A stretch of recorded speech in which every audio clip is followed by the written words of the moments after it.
Chapter 51, A Decision. 3 elderly individuals sat in a comfortable room within a meeting chamber. They all gazed at the young prince before them, who, at first glance, did not appear particularly remarkable. However, the fact that he had the audacity to meet with them was already something to admire. Gilgamesh looked at these elderly men seated alongside him and took a moment to assess the situation. The dangerous eyes of these men stared at him intently, their eyebrows conveying both softness and strength. The bodies of these old individuals exuded a natural aura of coldness and a killer's roughness. In the gleam of these elders' eyes, there was a certain spark of anticipation and others of tranquility. Apparently, none of them had underestimated him, which only increased Gilgamesh's respect for these men. I can assume that none of you will leak the information you acquire in this place. Asking such a question could be disrespectful to all of you. Therefore, I want to know one thing: what do you think of the Asura kingdom? As he posed this question, Gilgamesh was subtle with his words, leaving several openings to gather more information about these elders' thoughts. This is a rare and unexpected question. Even if I considered that it wouldn't be like the others, it still surprised me, Prince Gilgamesh. The first to speak was Caspian Black Crow, who continued, "Of course, I admire this kingdom and would be willing to die for it. What's the purpose of this question?" "I agree with the old crow's question. What's the point of this question?" Alarion Harrington, who was the least sensitive about the matter, thought that Prince Gilgamesh struggled with expressing himself. However, Jax Ivanov, being an old war veteran, possessed greater experience and observation than the foolish elders in this meeting. He understood the underlying meaning of this question but chose not to interfere for now. "I want to delve more deeply into what you think of this kingdom and what your greatest disappointments are. How about I start? Most of the nobles in this kingdom should disappear. Not only was the Prime Minister a swine, but it turns out my father is afraid to wield a sword." Gilgamesh smiled broadly at these elders and said, "They have tried to take my head on multiple occasions but have never succeeded. So, as punishment, I plan something truly sublime for the future of this kingdom. For that, I need families of great knights who excel in aspects I can relate to. That's why I contacted you." Old Jax Ivanov widened his eyes but remained silent.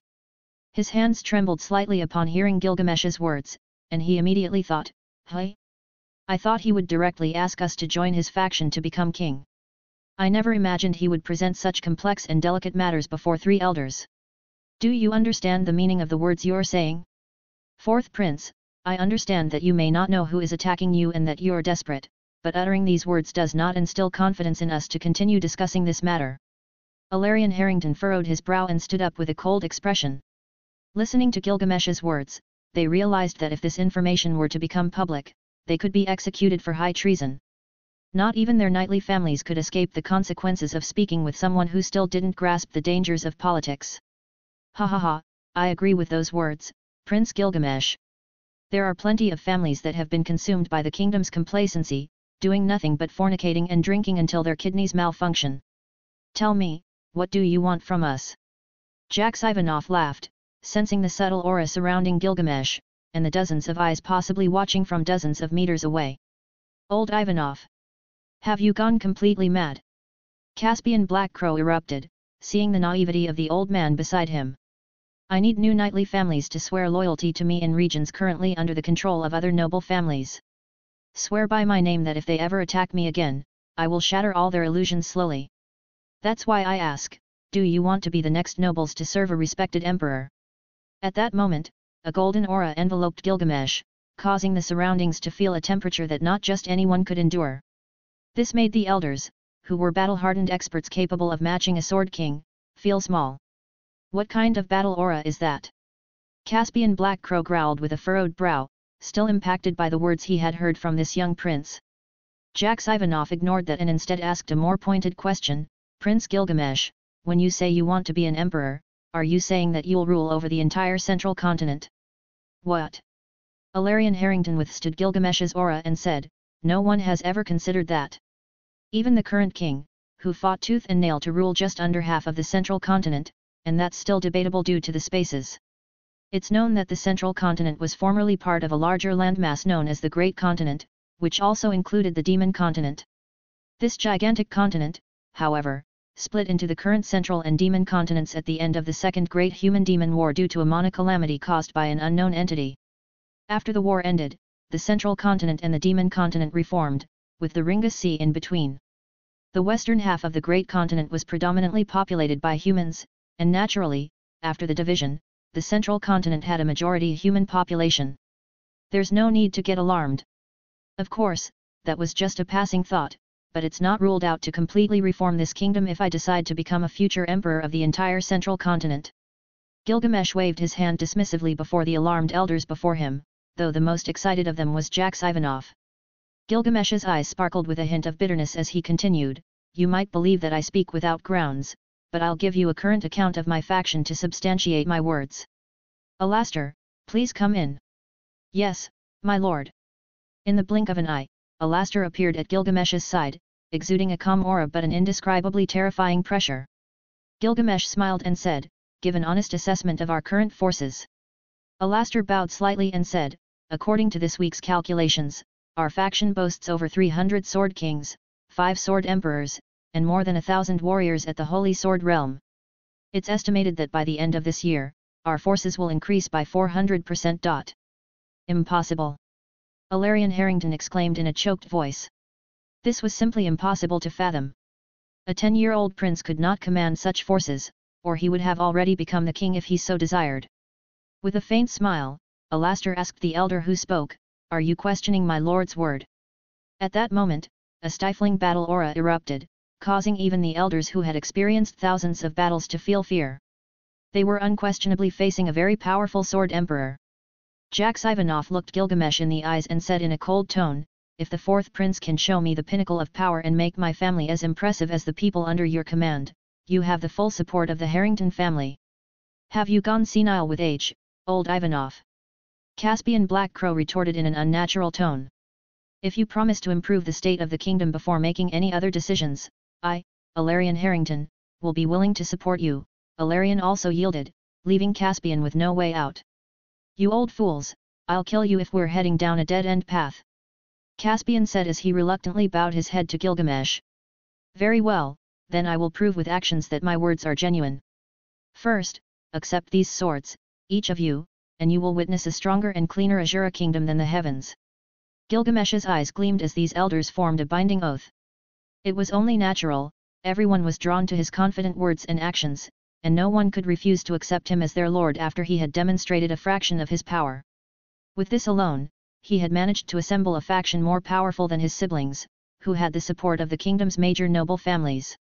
Chapter 52, Looking Toward the Future. As night fell, Gilgamesh stood atop the Tower of Uruk, gazing at the city of Ars as it shimmered faintly below. The idea of becoming a king had arisen almost overnight, fueled by anger. He wanted to punish all those who believed they could imagine themselves above him. Of course, he wouldn't be the one to disrupt the peace among the realms, and his mention of conquering the central continent was merely to give his servants an idea of the extent of his power if he put in some effort. Furthermore, being a king was something that could potentially happen, and he might use his sister, Ariel, to be the voice of leadership in the kingdom. Perhaps she could handle that role, while Gilgamesh served only when problems arose, like being a serene ruler. He didn't want to exert too much effort because he yearned for a different life, but even that would be enough to make the kingdom of Azura invincible. I could create my own region from scratch, a city built to the highest standards of safety and advancement. Something I could put effort into, and a secure place to protect my loved ones. If that were the case, Ars would become just another region, and this new city would be the capital of this kingdom when I become king once more. Looking at it in any way, his greatness could only grow, even unintentionally, as a king in his new life. If you asked him, being the son of a count might even be quieter than being a fourth prince with chances of becoming a king. Could someone like me have lived peacefully in a mountain? Gilgamesh guessed the answer would be no, all because he had challenged the human god, Hitagami, and it was possible that in the future, he would receive unwelcome visits from his apostles. But if that idiotic human god couldn't even kill a dragon, it meant that his chances of creating strong rivals for him were very slim. Still, being able to build a city in which to reside and one that could be protected from any kind of attack would ensure that anyone living near him wouldn't be affected by those assaults. If Gilgamesh wanted to play the role of a good king and gradually eliminate the chances of his brothers, he first had to deal with the faction of the first prince, Grabble. To destabilize the only family that supported Grabble, he had personally ordered an investigation into the Boreas Grere family. Under the crown of the Kingdom of Azura, the region of Fido was governed by the Boreas Grere family, located in the northeastern part of the Azura kingdom. This was a vast agricultural area on the kingdom's borders. The lands of the Fido region were mostly rural with many forests, but what mattered most was who led this region and the history of that branch of the family. Philip Boreas Grere, who led the Fido region, was the son of Soros, who was currently the head of the Boreas Grere family. However, what was crucial at this point was Philip's leadership in the Fido region. In the information that had come to him after taking an interest in dismantling the factions that had attacked him, Gilgamesh discovered that Philip Boreas Grere, after losing to his brother in the power struggle to succeed the Boreas Grere family, might be cunning and ambitious. This made all the threads of his plan come together. If this man was intelligent, he would play for his side with the proposal Gilgamesh would make. There were two possibilities: he would either accept or distrust and refuse. But if he were to accept, Gilgamesh had prepared two very interesting proposals. One of them would be to eliminate his brother and clear a direct path for him to return to the head of the family. In the hypothetical case that he refused, Gilgamesh would offer something very tempting: official marriage between himself and the only daughter in Fido. Since his male heirs were with the main family, his only daughter, who should be a year younger than him, could happily become his future first wife. With this alone, he would destroy the main branch of the Boreas Grere family, which had previously allied with Darius Silvaganius in the faction supporting the first prince, Grabble. With just that, he wouldn't have to completely destroy that noble family, they would practically join his faction. If I do that, I'd have one of the 4 regions under my command. Gilgamesh smiled as he outlined his plan, intending to carry it out immediately after leaving the capital. I just hope Philip's daughter is someone with the potential to be my wife. I wouldn't accept her if she doesn't have a special character that excites me a bit. Well, at least he had heard that the daughter of the Boreas Grere family was good-looking and seemed to be interested in swords, something outside the standards of nobility, which greatly relieved Gilgamesh when considering this aggressive decision. Chapter 53, The Wizards. Please, don't kill us. The pleas of a man echoed loudly in the dark corridors. Around him, aside from blood, there were parts of corpses that had been split in half, their faces filled with horror. The smell of dampness and metal permeated every corner of this place, but now only the scent of blood lingered after it had been attacked by men dressed in black, wielding enormous swords. We warned you to sell all your slaves to the Three Ravens organization. If you can't meet those requirements, you must pay for it. One of the men pointed his sword at the man who couldn't stop pleading. I'm sorry. You see, those damned nobles threatened me, and all I can do in response is beg. I only sold one girl, it's not that big of a deal. I promise that from now on, all the slaves that come to this place will be delivered to you as promised. The man behind the mask who was massacring the slave traders in this place was Simon. He had received a report that the fledglings had witnessed the sale of a slave to a young member of the Nodos Grere family. According to Gilgamesh's orders, these slave traders had to pay with their lives. They had been consolidating the slave traders of the city of Ars and implementing new reforms in the city. These reforms included creating educational schools and magical towers for those with talent in magic and an interest in further research. During the buying and selling of slaves, no one knew the talents of the people being sold, which was why few realized that there were geniuses among the slaves. One of them was Tristina, the daughter of the Purple Horse household. She was incredibly skilled with a sword, as Alastor had informed him. In no time, she would become a sword king in the water god style technique. Please. Don't kill me. Pleaded the slave trader with tears in his eyes. Simon smiled coldly, raised his sword, and said, I have no orders to kill you, this is just a warning for your lack of respect. You should have thought that we wouldn't notice that you sold a slave below our agreement, but that's okay. I suppose we weren't clear enough about the consequences of offending the three-eyed crow, so as punishment, you will have to pay with a hand. No, please, you were very clear when you took control of the criminals. Please don't take my hand, I need it. The man kept bowing and trying to lick Simon's boots. Seeing this disgusting act, Simon's expression grew colder, and he said, We'll continue with the good work. I'll be taking all the slaves from this place, and we hope you'll continue to sell us all those who arrive here. Of course, I'll be keeping your left hand. No, wait. Upon hearing these words, the slave trader panicked, not knowing what to do to prevent what was about to happen to him. All he had left was to plead shamefully, but it seemed that wasn't enough. Crack. However, Simon remained unmoved as he removed the slave trader's left hand, a man filled with filth who needed to be punished for spitting at his lord. This was just a small warning. They hadn't killed all the slave traders because it would seriously disrupt the slave distribution in this area, and controlling this part of the world would become complicated. "Sir, we've taken care of everything," said one of the black-clad men with crow masks. Simon nodded and walked toward the exit through the dark hallway. As he was about to leave this place, he turned around and said, "The three-eyed crow is watching. If you sell any slaves to anyone other than us again, you will die. Remember, if you act foolish again, I won't just take your hand, next time, I'll rip your whole arm off. Tell the three-eyed crow I understand." "It won't happen again," said the slave trader through gritted teeth in pain. By then, Simon had already left this place, and outside, numerous figures dressed in black awaited his exit. When they all saw him, they respectfully bowed and said, "Greetings, sir. Take the rescued ones to the shelter, and the others who are free, come with me to rescue the slave who was sold today," shouted Simon as he boarded a carriage. "Yes, sir." Inside the carriage, Simon sat in silence as he closed his eyes. Several months had passed since the Three-Eyed Crow organization was created, with the sole purpose of controlling the channels of slavery and illegal goods. Gilgamesh knew one thing, and Simon remembered his words perfectly: crime is something that cannot be controlled. If we prevent it from happening, it will find another way.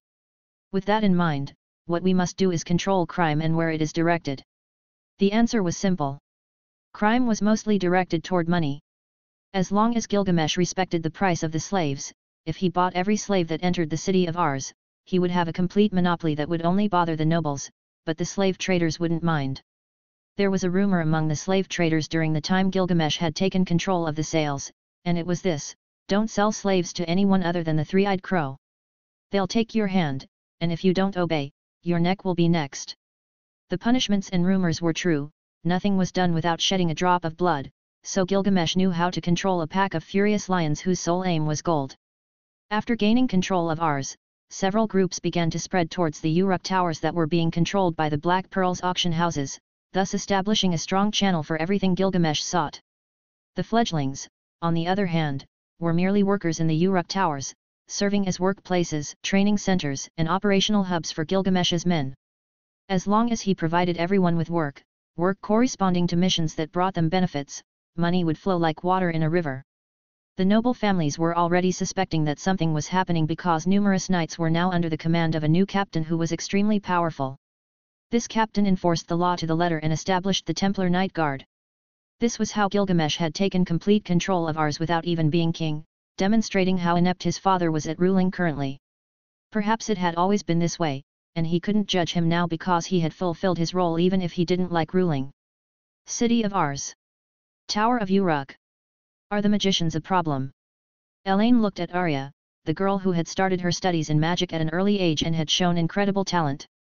There are no highly talented masters who can teach us properly, and our growth is much more limited than the knights in swordsmanship. Arya had seen her brother Finian's growth and was not satisfied with her own progress in magic. Elaine had also noticed this detail. Without powerful magicians and with exceptional talent, it was very difficult for the magical towers to progress rapidly, so they should solve this problem as soon as possible. I will tell Prince Gilgamesh, he should have a solution to this issue. Elaine knew that this was the only thing she could do. If their forces in magic were not strong enough compared to the knights, their forces would be severely imbalanced. Chapter 54, The King of Uruk. In the following days after the last assassination attempt on Prince Gilgamesh, everyone noticed that his activities had been completely reduced, almost returning to anonymity. All his servants who had previously sworn loyalty were the only ones observing Prince Gilgamesh's movements. During the day, he would enter the library of the Uruk Tower and not emerge until nightfall. However, as night descended, he would walk to the beautifully decorated garden and sit beneath a cherry blossom tree. That was the only place he chose to sit, and what he did next was simply close his eyes and rest, it seemed. Knowing his new routine, the servants were not overly concerned. After all, it was better than him being locked in his room without any sunlight. The eldest woman in the group of maids smiled fondly. She knew the fourth prince very well because she had been present at his birth. The boy's mother had been someone extraordinary, but it was a pity that she had been killed by an incredibly lethal poison. Since that day, the talented fourth prince had locked himself in his room and never emerged due to all the trauma. It was a surprise to her that after his kidnapping, he had changed so much. Perhaps he had grown weary of everything and planned to chart a new course for his future, which pleased her. Tonight, Gilgamesh was once again sitting beneath that cherry blossom tree, enjoying this somewhat artificial nature. In this area closer to nature, one could relish how the breeze gently caressed every part of their body. One might even be able to glimpse some parts of themselves if they concentrated enough and connected with nature. Inside Gilgamesh, that feeling he had known with his best friend was born anew, the one who had shown him so much in life and the only person who had ever truly understood him. Someone like him, a kindred spirit who had followed him to the ends of the world. Even after obtaining the fruit of immortality, I don't plan on living for more than 1,000 years. Gilgamesh held the fruit of immortality in his possession, resting at the gates of Babylon. It had never been used before because that was when his own rebellion began. Indeed, this sense of tranquility was what he had been searching for. For him, who could easily be at the pinnacle of the world, the safest place would always be nature and those who could understand it. Perhaps he was a bit particular in choosing whom to marry, but only in that way would he have someone for the rest of his life, and from that moment on, he was sure to protect her until his heart stopped beating. That was his only way of viewing commitment, perhaps because he had never been in love before. If it came to that, maybe things could change for the better or worse in the future. That's what he liked about life, nothing about the future could be foreseen. As he gazed at the stars in the night sky, Gilgamesh suddenly felt as if he were always submerged in a dream. For the past couple of days, he had been preparing himself, learning the languages spoken in this world, and getting in perfect condition for his journey. He now had a rough understanding of the general situation on the continent. However, the more he understood, the more confused he became. If it weren't for the fact that everything was written in ancient books, Gilgamesh would have thought that this world was the same as his but in a completely different era. Of course, those thoughts were discarded when he found nothing about himself in the books. Everything had changed: the people, accents, culture, and clothing. Yet, many things here still seemed familiar to him. Gilgamesh sighed as he lay back on the green grass. He then thought in distress, why did I appear in this world? Why can I suddenly live another life after all I've been through? Perhaps this is a reward, but it's too cruel because the things that can be achieved here are as easy as taking the earth with one's own hands. The things I could achieve are beneficial. Right now, I could even take over the world if I wanted to, and there would probably be very few people who could oppose me. Why are there so many continents and different races? Perhaps some idiotic god got bored and started creating different races one after another for some special purpose. But well, Gilgamesh had long convinced himself that he would keep things simple and live a peaceful life. Unless he also gets bored and decides to conquer the entire central continent as he had mentioned before. Anyway, this time I'll live to be old. Gilgamesh was daydreaming with his eyes closed until he heard footsteps approaching in the distance. Lord Gilgamesh, several knights have been sent by your father to fetch you. A maid who was an elf bowed gently and conveyed the message. Does that old man want to talk now? Gilgamesh asked as he got up. At least he would tell him that he planned to travel the world before leaving. Capital of the Azura Kingdom, Aras. Silver Palace. Have you been avoiding me, my son?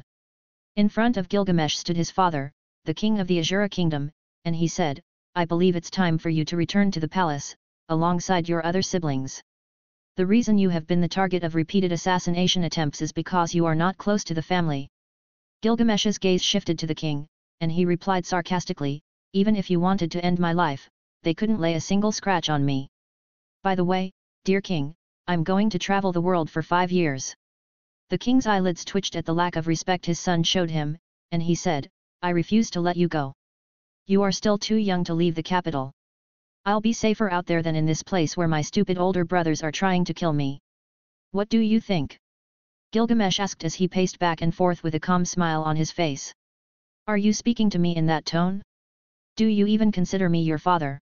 The king's anger began to seep through his gaze, his nose twisted, his breath grew short, and he shouted in an uneven tone, respect your brothers, they are family after all. Gilgamesh furrowed his brow and pointed out, you were never involved in the internal struggles of princes, am I wrong? Therefore, you have no idea what that means. If I truly fight against my brother's factions, what you'll see in the capital and throughout the Azura Kingdom will be the heads of all those wretches on pikes. So stop bothering me and live out your remaining years peacefully. Don't let the little respect I have for you as a king fade away. He has changed. I should have reached out to him when he was kidnapped, I lost my way long ago. Gilgamesh's father saw the fierceness in his son's eyes and decided not to pursue the matter further. He couldn't do anything, and he didn't want anything to happen until he passed away. Very well, I will assign special guards for you to travel freely, the king said after seeing Gilgamesh's fierce eyes. It's not necessary, father. I have my own guards who can defeat armies single-handedly. I will leave next week, I just wanted to say goodbye. After saying that, Gilgamesh's body shimmered in golden hues and completely disappeared from the room. The king then slumped into his chair. There was no way that this Gilgamesh was the same as he was a year ago. He felt as if he were being watched by a great lion, and all the dignity he had amassed over the years as king had been destroyed by a 10-year-old. If he sets his mind to it, he could be the next king. Still, I couldn't bring myself to ask him why he killed Darius. Chapter 55, I will return in a few years. After 4 months, Prince Gilgamesh's faction had gained power far above that of his brother's factions. Very few people knew this because Gilgamesh had made sure no one would find out. It was evident to many that the Uruk towers were associated with Prince Gilgamesh, but most saw it as a whim of a prince uninterested in the throne. None of the 4 regions of the Asura kingdom had made contact with the 4th prince, so his actions did not interest them much. For obvious reasons, many understood that it was not wise to meddle with Prince Gilgamesh, but at the same time, they believed it was necessary to get rid of him. Not only the nobles of the Asura kingdom but also many other entities. Unknown location. Deep within a forest. Water goddess, what's troubling you? Asked a bearded man standing in front of a huge beast with its head severed. It's nothing, just that I was lost in thought about many other things. The elderly woman sheathed her sword and headed in the direction where the horses were. I'll be meditating while you all take care of the rest, don't disturb me unless it's necessary. We understand, water goddess. The men around bowed to the elderly woman in a respectful manner. Riadaraya, better known as the sword goddess of the water god style. She was one of the most powerful swordswomen of the era, competing with the strongest in the world currently. She was deep in a forest, her mission being to eliminate a beast that seemed to be behaving strangely, but just as she was about to return, she had discovered that Darius Silvaganius, her first love, had been killed. Are you telling me that a 10-year-old boy killed several sword kings and wizards capable of casting holy-level spells? Riadaraya asked a figure lurking in the shadows. Not only that, the people who follow him are incredibly powerful. It is said that he has 2 sword emperors as mere royal knights. Can you imagine it? Most importantly of all, when Darius's forces tried to seek revenge, they were all killed, and not a single knight of the 4th prince was slain. The man in the darkness approached Riadaraya and said respectfully, My lady, this letter was the last message left by Darius Silvaganius, and no one knows the contents of the letter. But with this, my services to my late lord have come to an end, I hope I have been of help. Very well, you may go, Riadaraya said, furrowing her brow as she read the letter, that's not the 4th prince, someone else has taken over his body. Within him lives an incredibly powerful being who could easily defeat the current gods. I hope you find a way to kill him that doesn't involve direct combat. You won't be able to kill him alone, you'll need much more help than you have now. Riadaraya widened her eyes and nodded with a cold expression. We must gather forces if that being turns out to be who we think. It must be a much more overwhelming force. We need apostles who can even kill a god. I will take care of all the preparations. The sword goddess, Riadaraya, was now an apostle of Hitagami and had received the important mission to kill the 4th prince when the time came. In the year 413 of the Armored Dragon, Gilgamesh was about to embark on his journey. Asura Kingdom's capital, Ars. Tower of Uruk. You are leaving tomorrow. Elaine was sitting beside Gilgamesh as they both sipped from a special tea she had obtained within the gates of Babylon. Gilgamesh smiled and replied, Don't worry, I'll be back in about 5 years. If things get boring out there, I'll return earlier. But I want to see what lies beyond this city. Besides, I can assure you I won't find a wife of the same race as my dear Elaine. Elaine looked at Gilgamesh with a hint of disdain in her eyes, hating that behavior in him since she had started to get to know him. However, she averted her gaze with a sense of calm and thought, if you get a human wife, when she gets old, I'll still be young and beautiful. Reading Elaine's surface thoughts, Gilgamesh grinned mischievously and whispered, Besides, I still have the body of a child. I should remain a virgin until I'm 15, although with blood rituals, my body would mature to adulthood. Isn't that disturbing? What do you mean? Gilgamesh asked, staring at Elaine's beautiful face. That you intend to marry a woman over 100 years old, doesn't that bother you? Elaine asked, her pointed ears twitching. Gilgamesh seemed to consider it for a moment and then said, well, there was a certain corrupted goddess who wanted to marry me, of course, I turned her down. Age doesn't matter, if I wanted to, I could extend my life with healing magic I could research if I set my mind to it. But simple things work differently for me, after all, I'm the best man you could ever aspire to. Elaine, naturally, would never have expected such a unique response from Gilgamesh after asking him that question. As she understood it, human men who have had relationships with elves tend to die first, and that's the tragic part of human lifespans. You must assume, ever since you met me, that I'm not actually a child, but it's not yet time for you to know who I once was. Maybe when I'm old and have many children, I'll tell them, assuming, of course, that I have another wife, but that wouldn't bother you, would it? Well, you just need to know that I've never been married before. When Gilgamesh spoke these words, he seemed genuinely proud, but after reflecting on what he had said, he felt a bit uncomfortable. Would Elaine be able to understand his way of thinking? Although she had lived many years, he believed his words might be a bit confusing to her. It doesn't bother me, just stop being like that with other women. I have at least lived for hundreds of years, and I can understand it, but someone smaller than me in terms of experience and age might get upset. You should be careful if you want to win the heart of the daughter of the Grere family, they say her character is anything but noble. By giving this advice to Gilgamesh, she had heard about his plan to become a king relatively easily and understood that someone as impressive as him would consider having more than one wife. To be honest, while it might seem strange to some people, it's not at all unheard of in this world. A king has many wives to have children who can be better than him and take the throne he has been guarding for dozens of years, anyone would see it that way. But the way Gilgamesh says it certainly provokes anger in those who hear it. She even got upset because of his arrogance the first time they met, she still hasn't forgotten that great anger. Of course, if she were to marry Gilgamesh in the future, she would somehow make him pay for that anger. Well, my dear future wife, I leave all my riches at your disposal, and you are in charge of all my men. Remember that if there is any trouble, you must break the collar around your neck, that way, I will appear by your side and eliminate any threat. Although you are already very strong, and Alastor will stay to watch over you, you must stay alert. Gilgamesh's words brought a faint smile to Elaine's face. After all, she saw this kind of concern as something totally new and unique in someone like Gilgamesh, who seemed to have never done such actions before. Chapter 56, Do we have to go so slow? The region of Fido is a fief of the Azura Kingdom to the northeast. It is located in the central continent and is a vast agricultural area on the borders of the kingdom. The lands in the Fido region are mostly rural with many forests.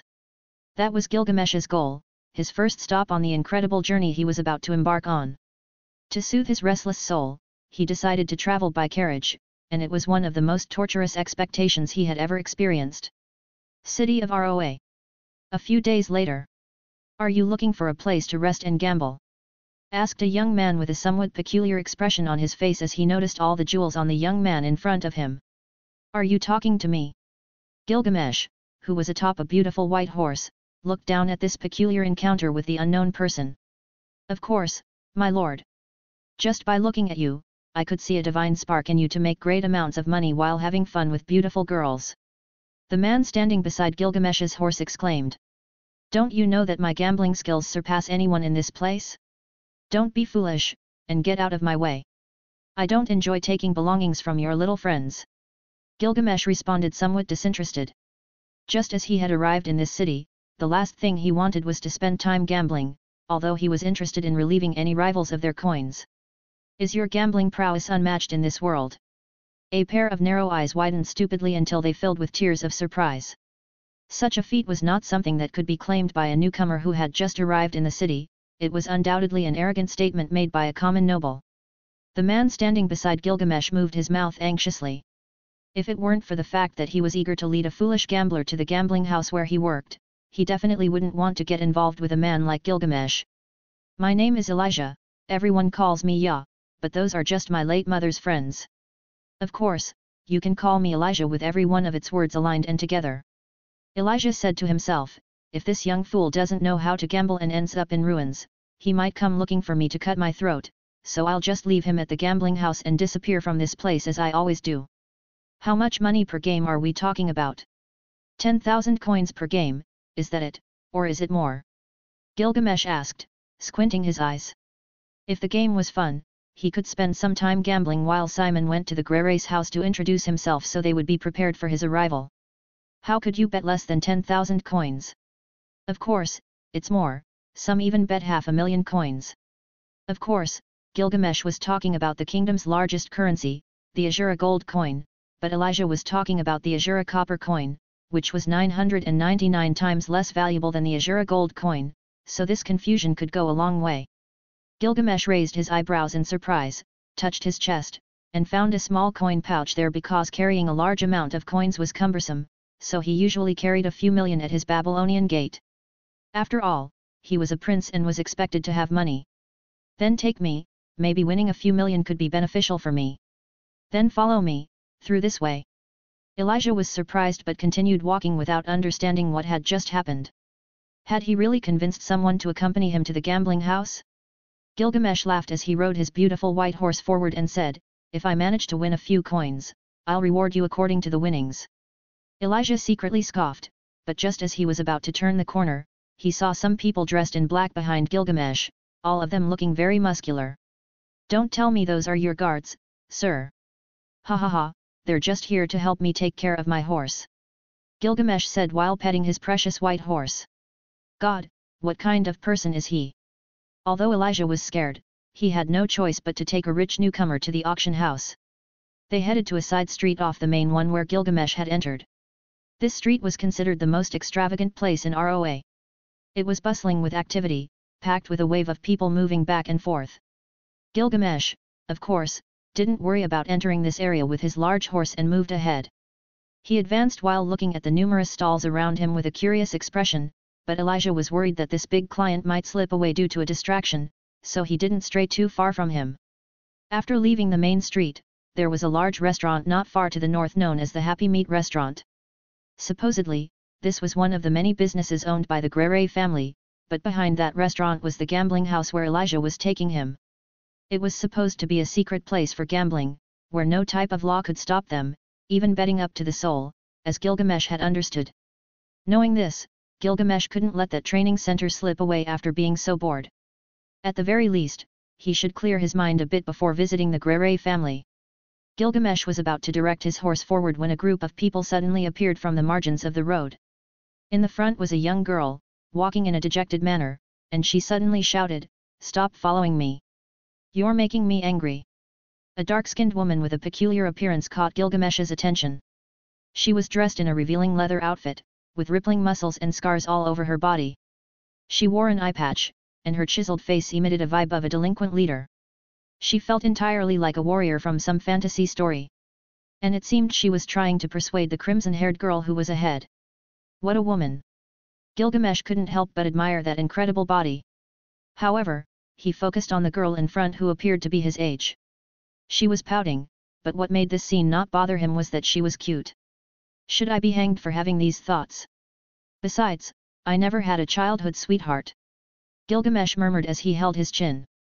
Besides, he was still just a child. The crimson-haired girl, who seemed to be throwing a tantrum in her anger, noticed a boy looking at her in a very strange and fixed way. She took a deep breath and began to curse, "What are you looking at, you damn pervert?"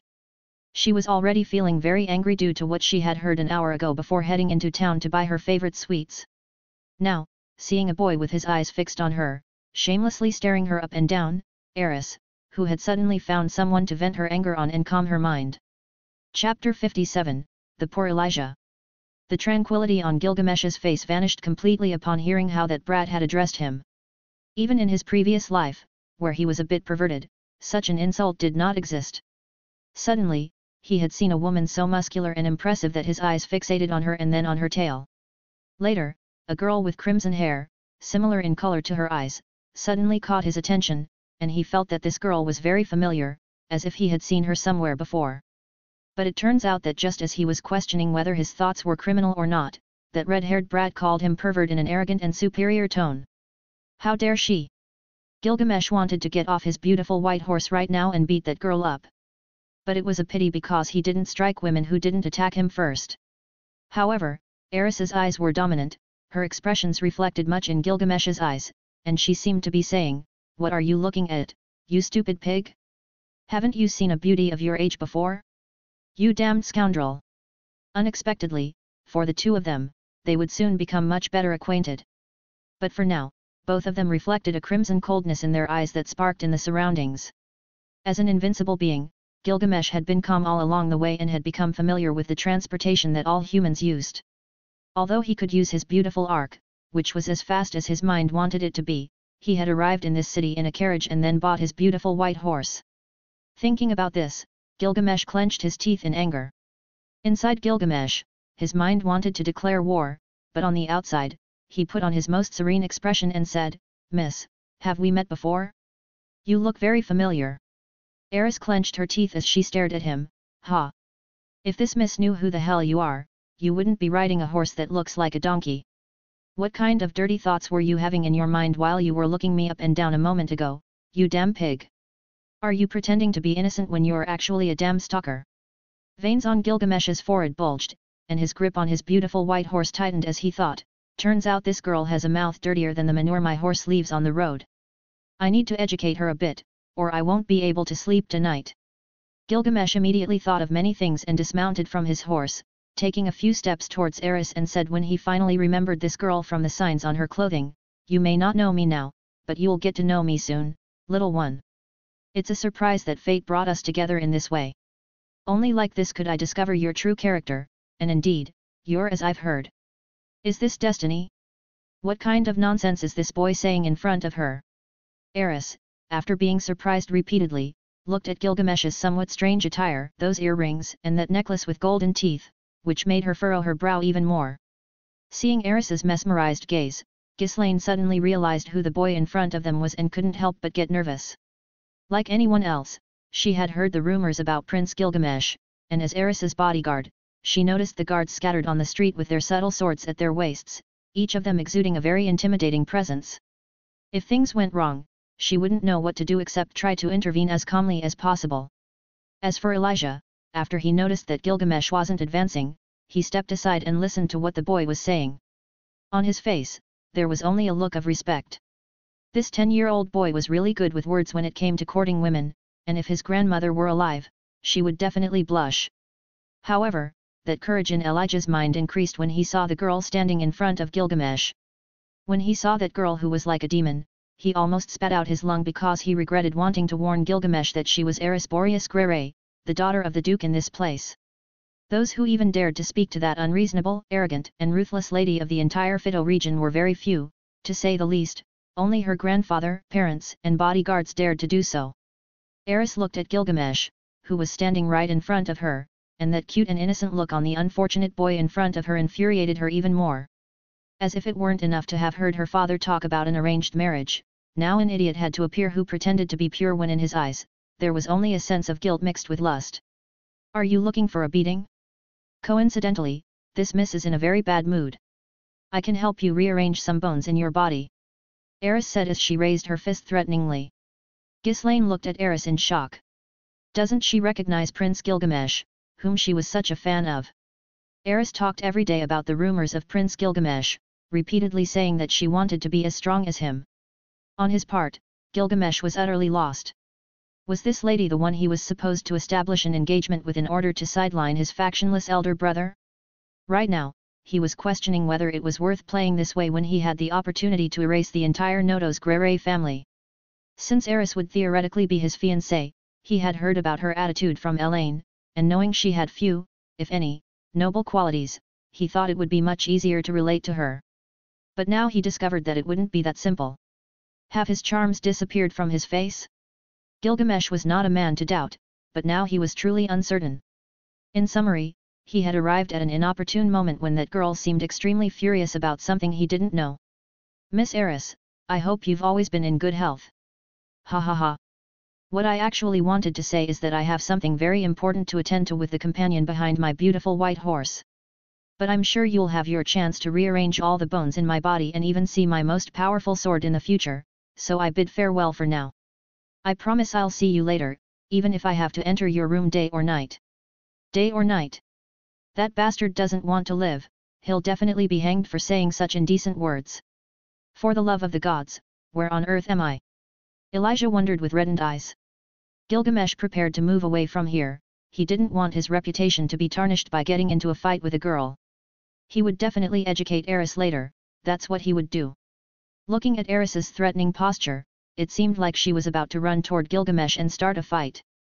In Gilgamesh's memories, his most embarrassing fight was with an old woman carrying a metal cane with 3 plastic balls on the opposite end from where she held the cane.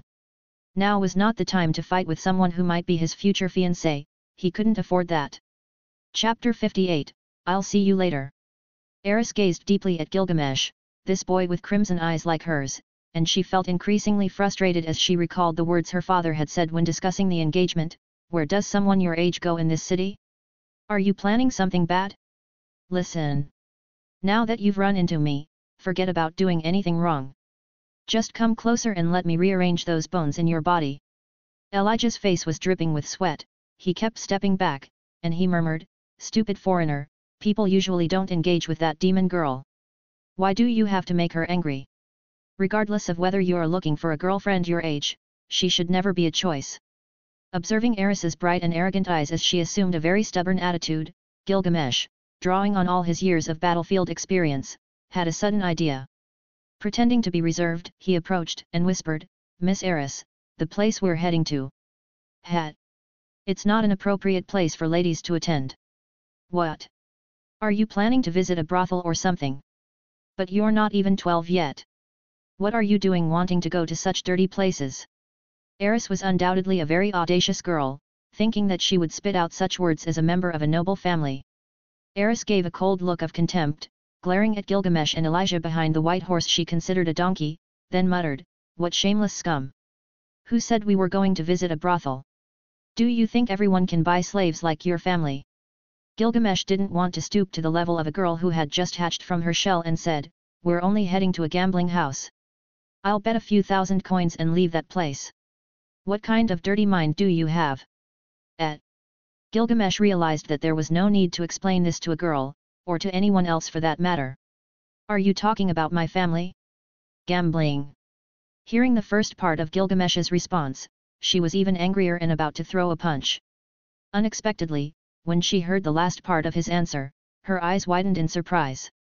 Narrowing her eyes, Eris smiled, revealing her perfect teeth, and said with an arrogant look, "I've never been there before. All right, you can take me with you." The tone she used was like when a commander issues an order, one that would brook no refusals, and it resonated so loudly that Gilgamesh frowned. "Eris-sama." Ghislaine, who had been watching this conversation from behind and had wanted to intervene for a while, tried to discourage her. This action on her part is very reasonable, which Gilgamesh noticed, but what she thought was something he didn't notice, as he would never have thought that she considered the place he was heading to as a gathering place for libertines in the city of Fido. For her, this place couldn't be a good one for Eris and her upbringing. As the only daughter and most precious of her parents, how could Ghislaine let her go to such a place when she should be mentally prepared for the visit of Prince Gilgamesh, who was right in front of her? If Eris's grandfather heard this, he would probably spit out half a lung in anger. But what surprised her is that Gilgamesh seemed to be very polite with girls, as the rumors had said but few believed. Now that she had seen a bit of his character, she noticed that Prince Gilgamesh is a very calm and reasonable person. But Eris didn't care at all. She said firmly in a direct tone, "Don't worry, my grandfather has said that he always wins in the bets he makes with other old men of his age, so it can't be such a bad place. On the contrary, it must be a very special place. This time, since I'm very angry, I'm going to visit that place and see for myself." Having said that, Eris stretched out her hand and grabbed Gilgamesh's golden collar, then said, "Take me there quickly. As long as you do that, I'll let you go for today." Gilgamesh could have easily avoided this, but thinking that she was just a spoiled child, he decided not to. He just raised his face a bit, forming a thoughtful expression, then raised his hands in a humble surrender gesture. As he did these childish things, his face turned red with embarrassment as he proceeded toward the gambling establishment. The guards behind Gilgamesh smiled bitterly, looking at each other. They simply followed him. As for Ghislaine and another woman who were behind Eris, they also followed without saying a word. All these guards were wrapped up in the same apparent situation. Those who followed Gilgamesh were nervous that he might suddenly lose his temper and cause chaos in this city. Each of them had been trained by him and had heard many rumors about the prince's strength, whom they had sworn to follow, and they were all terrified because he was just a child. As for Elijah, he was biting his lips until blood was continuously spilling. Why did a tigress appear in his path? If she accidentally gets angry or confused about the place they're heading to, his and everyone's necks in the hidden gambling house will be on the line. Elijah, who was holding Gilgamesh's beautiful white horse while walking alongside Eris, offering her chocolates, thought to himself, this girl is the daughter of the Nodos Grere family. If she decides to get angry or report me to her family, there won't be a place for me and my future generations in the kingdom of Azura. In just a few days, my name and face will be posted on the doors of all the cities, ruining my future life. If that happens, it would be better to resort to suicide. The group finally arrived at a rather simple-looking building from the outside, but Elijah led them to the side where there was a well-decorated large backyard. Before any of them could say anything, they saw Eris entering while holding onto Gilgamesh's collar. The faces of the drunken men inside changed abruptly, their faces going from white to purple, and each of them wanted to bury themselves 10 meters underground. In this city, the Grere family remained very neutral regarding the actions taken in the city. This worked out well because as long as there were no crimes or fights, clandestine places like these were allowed to operate, and everyone seemed to agree with the strict conduct of their actions. The young lady standing next to a handsome young man with yellow hair and clothing quite different from the rest was the daughter of the Grere family. Everyone knew that the Grere family were the feudal lords in the city of Roa in Fito, and they had a great influence in the capital and were one of the top 4 noble families in the kingdom of Azura. But things were different in this place. As the only daughter of the Grere family in this location, Eris was like a diamond that could hardly be touched by anyone. Within the family, she was greatly indulged and spoiled in every way to the point where her words held more weight than her parents' and grandfathers'. However, it was said that this girl was talented in swordsmanship but lacked noble conduct. Being part of the Grere family, she was expected to adhere to the family's behavior, so over the years, she had copied her grandfather's behavior. Gilgamesh knew this, and that's why he decided not to create a scandal. After all, it wasn't the right time. According to his plans, he would split the family in two, and the one in power in this place would become his new support to become a different kind of king. If his marriage were to be finalized, when the time came, his people would eradicate the Grere family in the kingdom of Azura, and at that moment, he would destroy his elder brother's faction, leaving him in misery. If they wanted to play the Game of Thrones, Gilgamesh wanted to show them how to slowly defeat their enemies without the need to display all his strength. That's why, as long as the title of fiancé to a daughter of the Grere family was officially announced, they would all scramble to figure out how to act. While Gilgamesh casually conversed with Eris, her grip on his collar weakened to the point that she let go when they entered this place, and it seemed like her anger had been appeased. It was rumored that Eris's grandfather as well as any Grere had a fetish of being obsessive with the women of the beast race, so this is something that Gilgamesh tolerated since he wasn't exactly dark like Darius Silva's pig Ganius. By the way, since a prime minister was about to be appointed, it would be perfect if Eris's grandfather took that place under the families of Gilgamesh's faction. Of course, these political games were something that didn't interest him much. At all times he was just having fun, because if he was serious, his brothers wouldn't have their heads still attached to his body. Eris, it is said that in these places one as a player can bet even his soul against the betting house or the players of this place. Gilgamesh said, very interested in the games that would be in this place. Chapter 59, Gilgamesh understands. This is how, even though the Grere family does not have a continuous presence in the city of Roa of Fito, they are all well respected by the citizens living here. If anyone dared to intimidate Miss Eris, her grandfather's fury would make those responsible beg for mercy. The woman who accompanies Eris wherever she goes is a sword queen herself. Who in their right mind would dare to say anything to that girl? Even though Gilgamesh was the 4th prince, this girl might even dare to strike him. It's a good thing that someone like him knew how to handle the situation very well, and moreover, he understood all the circumstances to avoid unnecessary scandals. If he ruined his first relationship with this girl named Eris now, his plan to slowly crush his brother's faction would possibly fail. In such a case, if that situation were to develop, he would have to resort to more violent methods when the nobility fought for the Azura kingdom's throne. Right now, Eris had calmed down a lot, and the initial anger she felt from overhearing her father's conversation with her grandfather had passed. She was now having a lot of fun seeing many things she had never seen before. Gilgamesh might be tolerant right now, but if someone tried to be clever and bother him, he would crush them with one hand and vent all his stress. There are times when women, regardless of their age, can be true dragons. And now, that princess from the Grere family was in an illegal gambling den. Well, I couldn't refuse to bring someone my age to this place, although I insist I'd prefer not to bring anyone else.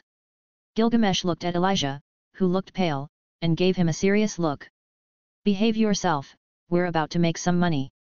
What are you talking about? Elijah had lost half of his soul on the way to this place, and if he didn't die at the hands of the Grere family, he would die at the hands of the owners of this place. After saying that, Gilgamesh's eyes turned to the left to look at Eris, who had just treated him in a way that even someone like his mother had never done. That feeling, that sensation it generated within Gilgamesh, was something he liked, but was that normal? Perhaps living lives in different worlds had evolved his tastes, but he sincerely hoped not to be a masochist. Gilgamesh perfectly understood what poor Elijah was going through. This man thought that bringing a noble woman here was an incredible tragedy. Giving him an apologetic look, what could he do about it? If you have any complaints, dare to take her out of this place. What's going on? Aren't you going to welcome me, or maybe you think I, Eris Grere, don't have money? Eris stared at them, pulled out a frog-shaped purse, and waved it arrogantly to show everyone that she had money. I, Eris, have plenty of money to bet. The groups of drunks and libertines hastily drank their beer, almost choking on their pants. Each and every one of them thought, so, you have a lot of money? But the problem would be, who the hell would dare to win that money from you in games?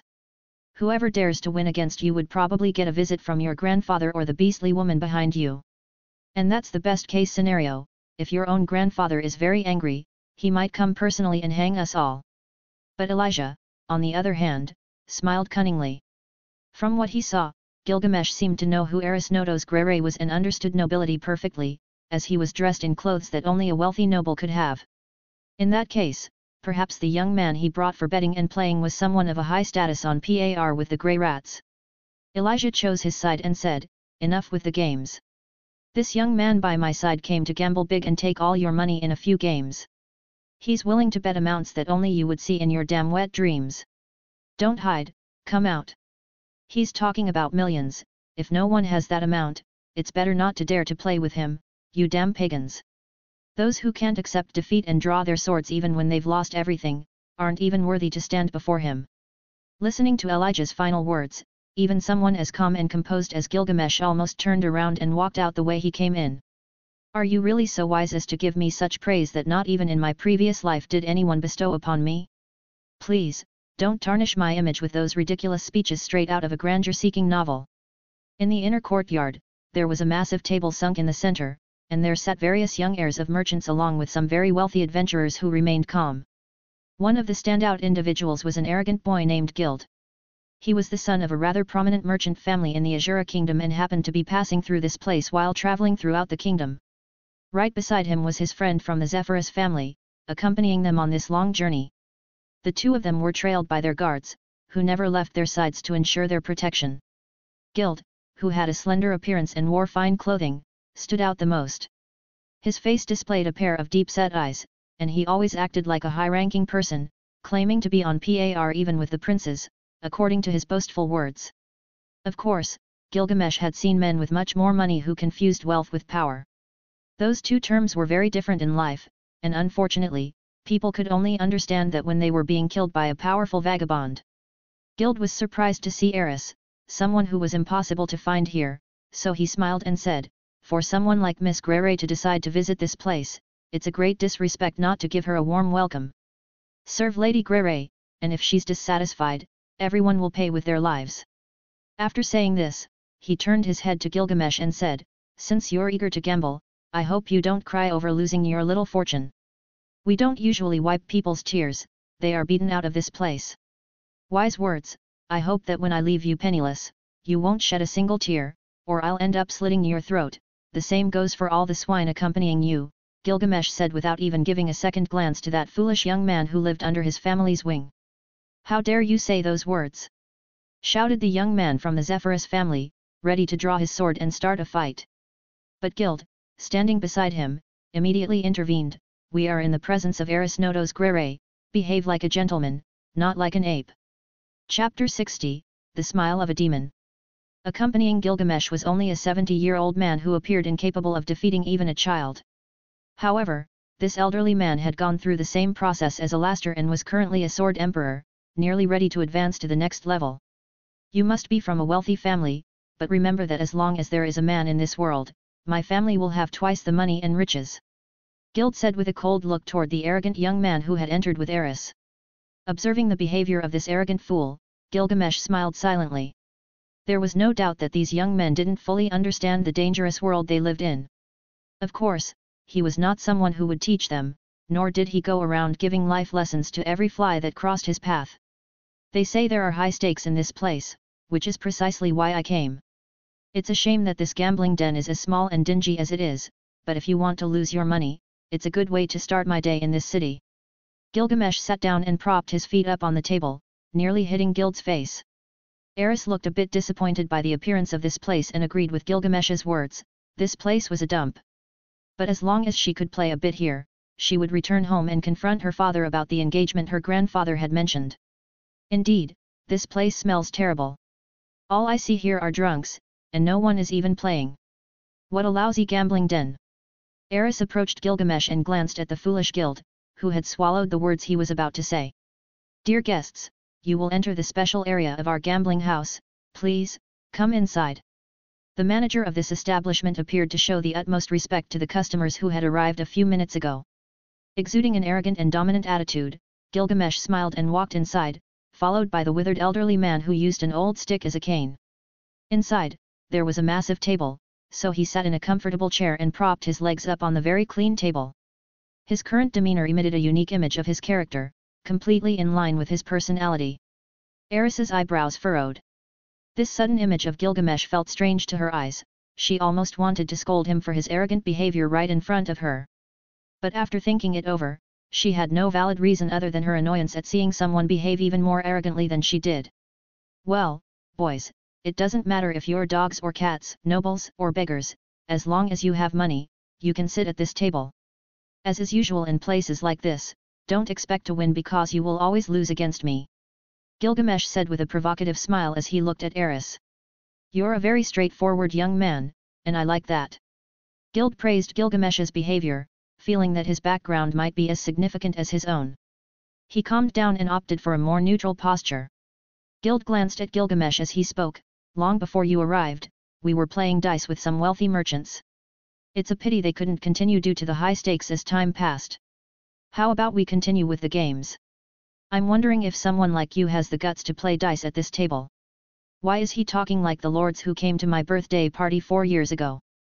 Eris grew tired of listening to Gild prattle on as if he were someone important. In her eyes, he was nothing more than a clown. A game of dice? Gilgamesh asked aloud. What do the two of us have to fear from your tiny group of paupers? Eris, who was suddenly involved in this gambling, filled with excitement at the competitive atmosphere and ignoring Gilgamesh's arm on her shoulder, placed her right hand on Gilgamesh's shoulder and said, Yes, we have nothing to fear. Gild's eyes almost popped out of their sockets when he saw the unfamiliar golden-haired youth getting close to Eris, the arrogant girl from the Grere family. He had to cough a bit to regain his composure and thought to himself, is this idiot in front of me friends with Miss Eris? Impossible, he didn't appear at Eris's birthday party 4 years ago, so it's most likely they didn't know each other until now. But it doesn't matter, I'll win everything they have, and in the end, I'll blame that idiot so that Eris takes charge of punishing him. Then, along with my other companions, we'll pool our funds to face your great wealth. By the way, may I know your name? Gild looked at Gilgamesh with a cold gaze as he took his seat. Haha, you can call me Gil, that's enough since after today we won't be speaking to each other again. Gilgamesh said as he sat more comfortably next to Miss Eris. Quickly, serve some tea to the guests. The manager shouted, sweating profusely due to this sudden turn of events in his gambling establishment. A couple of teacups were placed in front of Gilgamesh and Eris simultaneously. Gild took his own glass of wine, and he did so as if it were something to be admired. Does this thing have sugar? I don't like things that don't taste sweet. Eris looked at the tea's appearance and wrinkled her nose. I have high-quality sugar in my reserves, but those sugar cubes are only eaten by my beautiful white horse. Gilgamesh said as he took a glass jar from his jacket. But you can use this powdered sugar, Don't use too much since it's not usually enjoyed with too much sugar in your tea. Gild nearly choked on his sip of wine when he saw where that jar of sugar came from and thought, where the hell did that come from? Ghislaine, standing behind Eris, watched this situation nervously. She couldn't intervene as it might anger the fourth prince, Gilgamesh, so she just sat quietly on the side and waited for it all to be over. At that moment, Gilgamesh, who had noticed the expressions of the foolish young men in front of him, showed a cold expression.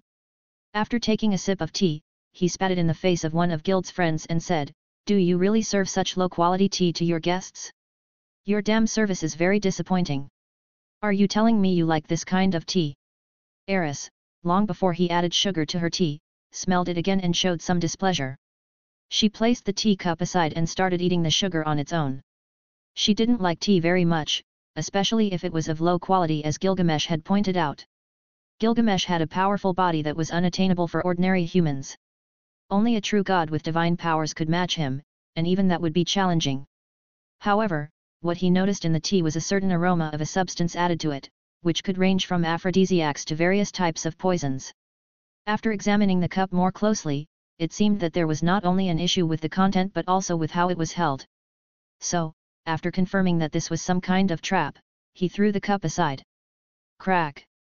The cup shattered into 1,000 pieces, and the tea spilled onto the floor.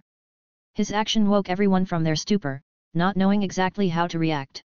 Eris was very surprised, but after seeing Gilgamesh's actions, she whispered, "What are you doing? The tea is tainted." Gilgamesh took Eris's teacup and threw it with such force that Gild only felt a strong wind pass by his cheek before it crashed against the wall behind him. Crack! Chapter 61, Who are you? What are you all waiting for? Hurry up and change the tea for our guests. Gild broke into a cold sweat as he saw that Gilgamesh didn't fall for the trap he had set, so he decided to change his tactics. Forget it. That's too much trouble. Eris and I are here to gamble, not to enjoy tea and cake. Gilgamesh waved his hand dismissively, then as a small gesture, he reached into his jacket and pulled out a silver box of chocolates. That's right, we're here to play and bet all our money. Eris's eyes sparkled as she waved her purse in front of everyone. In Gilgamesh's eyes, she didn't have more than 100 Azura gold coins. If millions of coins are being wagered in this place, it would be embarrassing for her to bring her week's savings. Gilgamesh gave Eris a little nudge and whispered, "Don't worry, I'll bet my money, and when we lose, we'll move on to yours. Remember, it's the two of us against these rich kids who seem like they've never lost before." Eris looked at Gilgamesh and was about to tell him that she didn't need his money to win, but she stopped when she saw the calm expression on the boy in front of her. Truth be told, she instinctively nodded her head and, knowing that she had been convinced by a complete stranger, she ate the chocolates that the same stranger had given her. Gild frowned when he saw the approach of that red-eyed idiot and asked after everyone had sat down, "Shall we start with 1,000 coins? Or should we increase it a bit? 1,000 coins!" Eris exclaimed in surprise, her fair face immediately turning red with embarrassment as she asked, "Do you normally bet this much?" She was the only daughter of the Grere family. Basic necessities like food, clothing, and others were usually prepared in advance for her. Except for sharing some jewelry or her favorite sweets that she bought every time she went down to the city, her expenses were minimal almost always. She originally thought that the 100 gold coins she had in her frog purse were a huge sum. How could she have imagined that the minimum amount to participate was actually 1,000 gold coins? The amount in her purse could only be calculated as no more than 100. This was a very normal thing. 1 Azura gold coin was equivalent to 10 Azura silver coins, so when talking about playing a minimum of 1,000 gold coins, that was over 10,000 Azura silver coins. Not even a terribly rich family could come up with such sums of money to waste on a board game. After all, unless they were dealing with useful items, a noble wouldn't be willing to deplete their wealth. 1,000 coins, Miss Eris? I don't have much time for playing with such small amounts. As I mentioned earlier, I'll cover your part, so let's start with 10,000 Azura gold coins, with no limit on increments. Gilgamesh stroked Eris's head and said, "Don't worry, I have plenty of money." Gild, who had been all smiles, had a momentary heart attack and, after coming back to life, muttered in an unnatural tone, 1,000 Azura gold coins is already a huge amount. We were talking about a different, lower denomination of coin, not directly in gold. Gilgamesh proceeded to ignore him and explained to Eris how many coins were 20,000 coins. He reached into his jacket again and pulled out a woolen bag with 10,000 coins, then another bag with another 10,000 coins. Eris's eyes sparkled, but she didn't exactly know how to add and count correctly. So, she nodded her head a bit more confidently, and under Gilgamesh's persuasion, she knew they would win the first game, so she wasn't scared by this large amount of money she had never seen before. Gild frowned upon hearing this. He knew very well that Gilgamesh wouldn't have more than 30,000 Azura gold coins if he were a prestigious son of a noble family. If the game was really starting with 10,000 coins as a starting point, and he was also covering Miss Eris's bill, he could be losing his entire fortune in a matter of minutes if luck wasn't on his side. Initially, they were supposed to use Azura silver coins for the game, but since Gilgamesh had raised the stakes significantly, he didn't want to back down from this game to avoid ending up in a sorry state. Gil, you're really a man of your word and very honest about your feelings. The dice game happens to be one of my favorites, a game of luck. Both sides can see the outcome of the game by rolling their dice, making this game one of the fairest. Gild laughed loudly at this. Enough with the nonsense, I don't like men trying to kiss up to me. How are we going to play this game? Does the smaller value win, or does the larger value win? Or are we going to guess the values, and the one closest to their figure wins? Gilgamesh looked as if he couldn't wait any longer. If an observant person were to look at him, they would immediately think he was completely clueless. As for the coins, one of Gild's friends spoke in a low tone, but Gilgamesh immediately interrupted him. Do you want to count them? Then go ahead, I never steal. Gilgamesh grabbed a bag with 10,000 Azura gold coins and forcefully threw them at Gild's friend's face. Boom! Gild's friend shot off like a comet towards the tables in the back, and his body tumbled several times in the air before hitting the ground. Gild's eyes widened in shock as he saw his friend go flying, and after an awkward silence, he said, I think you used more force than necessary. Is that so? Sorry, I usually use that kind of force to kill the mosquitoes in my room at night. I never thought your friend would be a magician. Magicians tend to have fragile bodies, so I hope he's okay. Gilgamesh acted as if he weren't aware of the strength he had used, so he apologized curtly. That was amazing. How are you so strong? Eris's eyes sparkled with excitement as she watched that clownish idiot go flying and apparently lose consciousness. Well, Miss Eris, believe it or not, I am much stronger than I appear. I would show you a bit more of my strength, but we're not in an appropriate place. Gilgamesh looked at Eris with a smile that she didn't pay much attention to. I'm a swordswoman, my teacher is Ghislaine, a sword queen, and she uses a very strong combat style.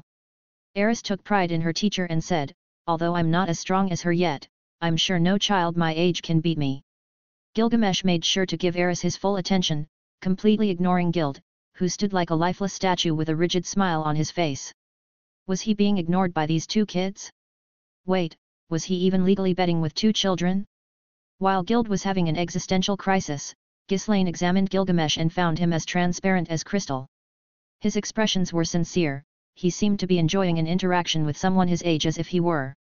Gilgamesh, the Red Prince of Azura, was seeking to experience that childhood feeling by talking to Eris, something quite remarkable considering all the things he had done in the capital of the kingdom, Ars.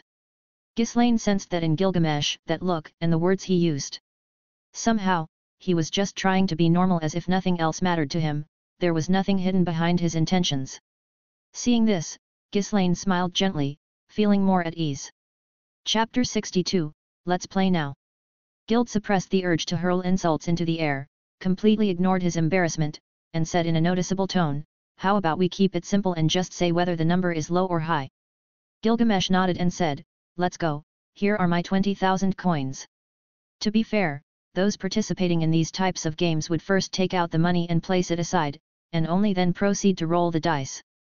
Depending on the number of people, the quantity of dice used would differ. If 7 people were participating, then 7 dice would be used. If there were 6 people, then 6 dice would be used. At this moment, Gilgamesh, Gild, one of Gild's friends, and Miss Eris were participating in the bet. The others in this secluded room were either guards or players who didn't have the right to participate in this kind of game. As for Eris, who came with an imperious attitude, even though she didn't have enough money, she felt a bit guilty about using Gilgamesh's money. She knew that without money, not even a prince would have the right to participate and could only sit on the sidelines as a spectator. Mischievous thoughts crossed Gilgamesh's mind. After all, these people initially wanted to take all his money through this type of game, so he would just do the same as a good man. In situations like this, how could he not take advantage and help others?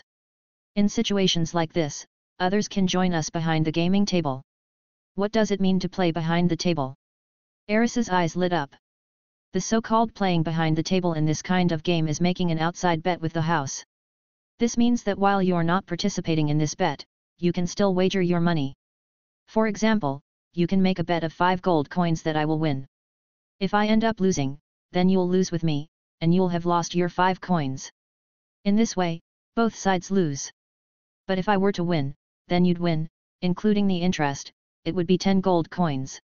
Gilgamesh explained this in detail so that Eris could understand, which made the others look at the manager of the betting shop. Oh, of course, we have that method implemented in our games. Please, those who want to bet, leave your names on this sheet and the amount you'll wager. The manager said with cold sweat on his forehead. This situation had long spiraled out of his control. Very well. Eris's spirits seemed to soar, and she turned to Ghislaine. Bet everything on him, he seems to be good at what he does. Ghislaine looked at the frog purse and then at Eris. As she had said, she naturally bet that Gilgamesh would win. Although she certainly wouldn't bet this amount of money even if she were wealthy. Gilgamesh laughed aloud, looked at Eris, and said, seeing that Miss Eris has bet on me, our luck will undoubtedly increase. Gild, who had mentally killed Gilgamesh numerous times already, sneered under a hidden smile, keep laughing, you'll be crying very soon. The game proceeded in turns, with the dice being rolled one by one. Eris rolled the dice and got only 15 points out of 24, which was the total maximum score that could be obtained with 4 dice, a fairly normal sum within the possibilities. On the other hand, Gild's friend rolled 16 points, one higher than Eris, and it was the highest score obtained in the 3 turns played so far. Gild, upon seeing this, displayed a triumphant look on his face. As long as his friend won this game, they would win 20,000 coins. They would make sure Gilgamesh left this place even without his clothes. Once he had lost to the point of losing his sanity, they would take advantage of that moment to humiliate him in the same way he had done to them.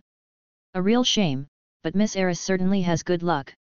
Gilgamesh took the 4 dice in his hand, but deep down, he was a bit annoyed because this game had a certain way of getting higher scores if you knew how to use it correctly, and besides, the dice had different weights.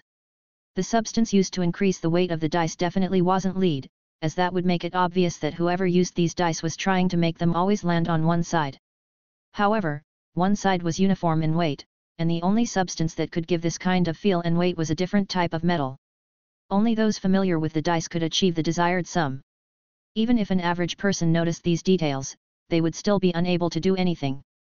Gilgamesh, on the other hand. Gilgamesh's eyes closed, and he took a deep breath while making a wrist movement, causing the dice to be thrown out of the metal cup, colliding with the table. At the same time, Gilgamesh's left hand, which was on the table, emitted a fine thread of divine energy, as thin as a needle, extending toward the 4 dice without anyone noticing. Everyone's breath stopped as they watched the dice spin in the air. Those 4 dice rolled for a while before coming to a stop. This? How is this possible? Gild exclaimed after seeing the result with a deadpan expression. Gild's group and those who had bet on their group to win all wore looks of disappointment. Eris and Gild were the only ones celebrating their brutal victory, and on the side was Elijah, crying tears of joy for having bet Gilgamesh his life savings. The result of the dice was 6 on the first die, 4, 5, and 2 on the others, just 1 point above Gild's friend's roll. Gild's group had placed their hopes on their expert friend's roll, but when they saw him lose miserably, they looked at Gilgamesh with resentful expressions. This damn Gil, an angel's shit must have hit him in the face for him to have that luck, the cursed dog. Gilgamesh grinned arrogantly as Eris embraced him, caught up in the excitement. After she let go and went to hug Ghislaine, Gilgamesh caressed his hand and said, "Haha, Miss Eris's daring bet was a blessing for my role. Since we're a team, I'm honored that she took the initiative to bet on me. Today, as I have won, you all will have to pay up." Finishing that sentence, he took a tray with the 20,000 coins he had previously taken out and said, "Come on, put up what you've lost, pay your bets." "Yes, pay up, and not a single coin less." Eris shouted, thrilled about winning, unaware that she had actually lost 10,000 coins and that Gilgamesh was the real winner. However, since they were a team, their victory was shared. Chapter 63, Making Money. Gild and the others turned to their friend named Norberto, the one who had been thrown backward by Gilgamesh when the bag of coins hit his face. Although he had been healed with magic, his expression remained very sour and filled with resentment. But his ability to sense the movements of the dice was particularly high, especially when the die was specially manipulated by him. Everyone present was bubbling with excitement, waiting for the moment they could take all the money Gilgamesh had won. Norberto's closed eyes opened, and he said, "I bet this in this round." His hands took 5 cloth bags that were on a small cart next to him, and they totaled 50,000 coins, all he had earned in these months betting with merchants, adventurers, and magicians. The rest imitated his movements, showing unprecedented excitement on their faces. Seeing this, Eris was shocked. If they played now, it would be 4 times 50,000, and that was an amount that very few carried around. Now there were 40,000 from the previous round, so 60,000 coins were at stake to match this bet. Even if they had that money, if they were to lose this round, they might end up with not a single cent. "I'll match the bet, it's a total of 100,000 coins." Gilgamesh reached into his jacket again, and numerous bags with 10,000 coins each were placed on the table one after another, adding up to a total of 100,000 Azura gold coins on the table. Even those who were not playing had their hearts pounding so hard they were about to spit them out due to the intense emotions being witnessed at this kind of table.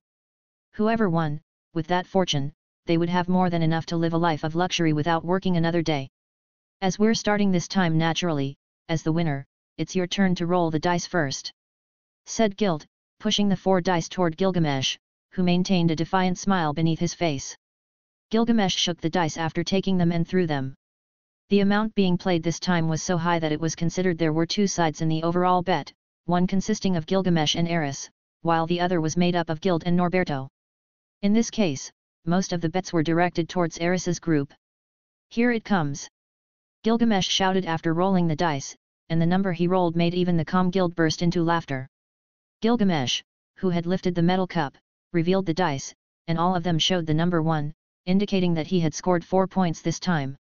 "It seems that luck is not on your side this time, but this is very normal, luck is never on our side," said Gild as he took the dice and rolled them, getting a total of 14 points. "That seems to be the case." Gilgamesh smiled modestly and said to Eris, "Miss Eris, it appears that it will all come down to you whether we win or lose."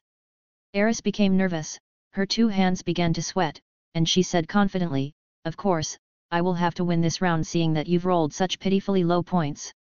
"Very well, then you shall be the last to roll as a show of our participation in your roll that will decide who wins," Gild said, looking at his friend to roll the dice. Norberto did so and ended up with a total of 22 points.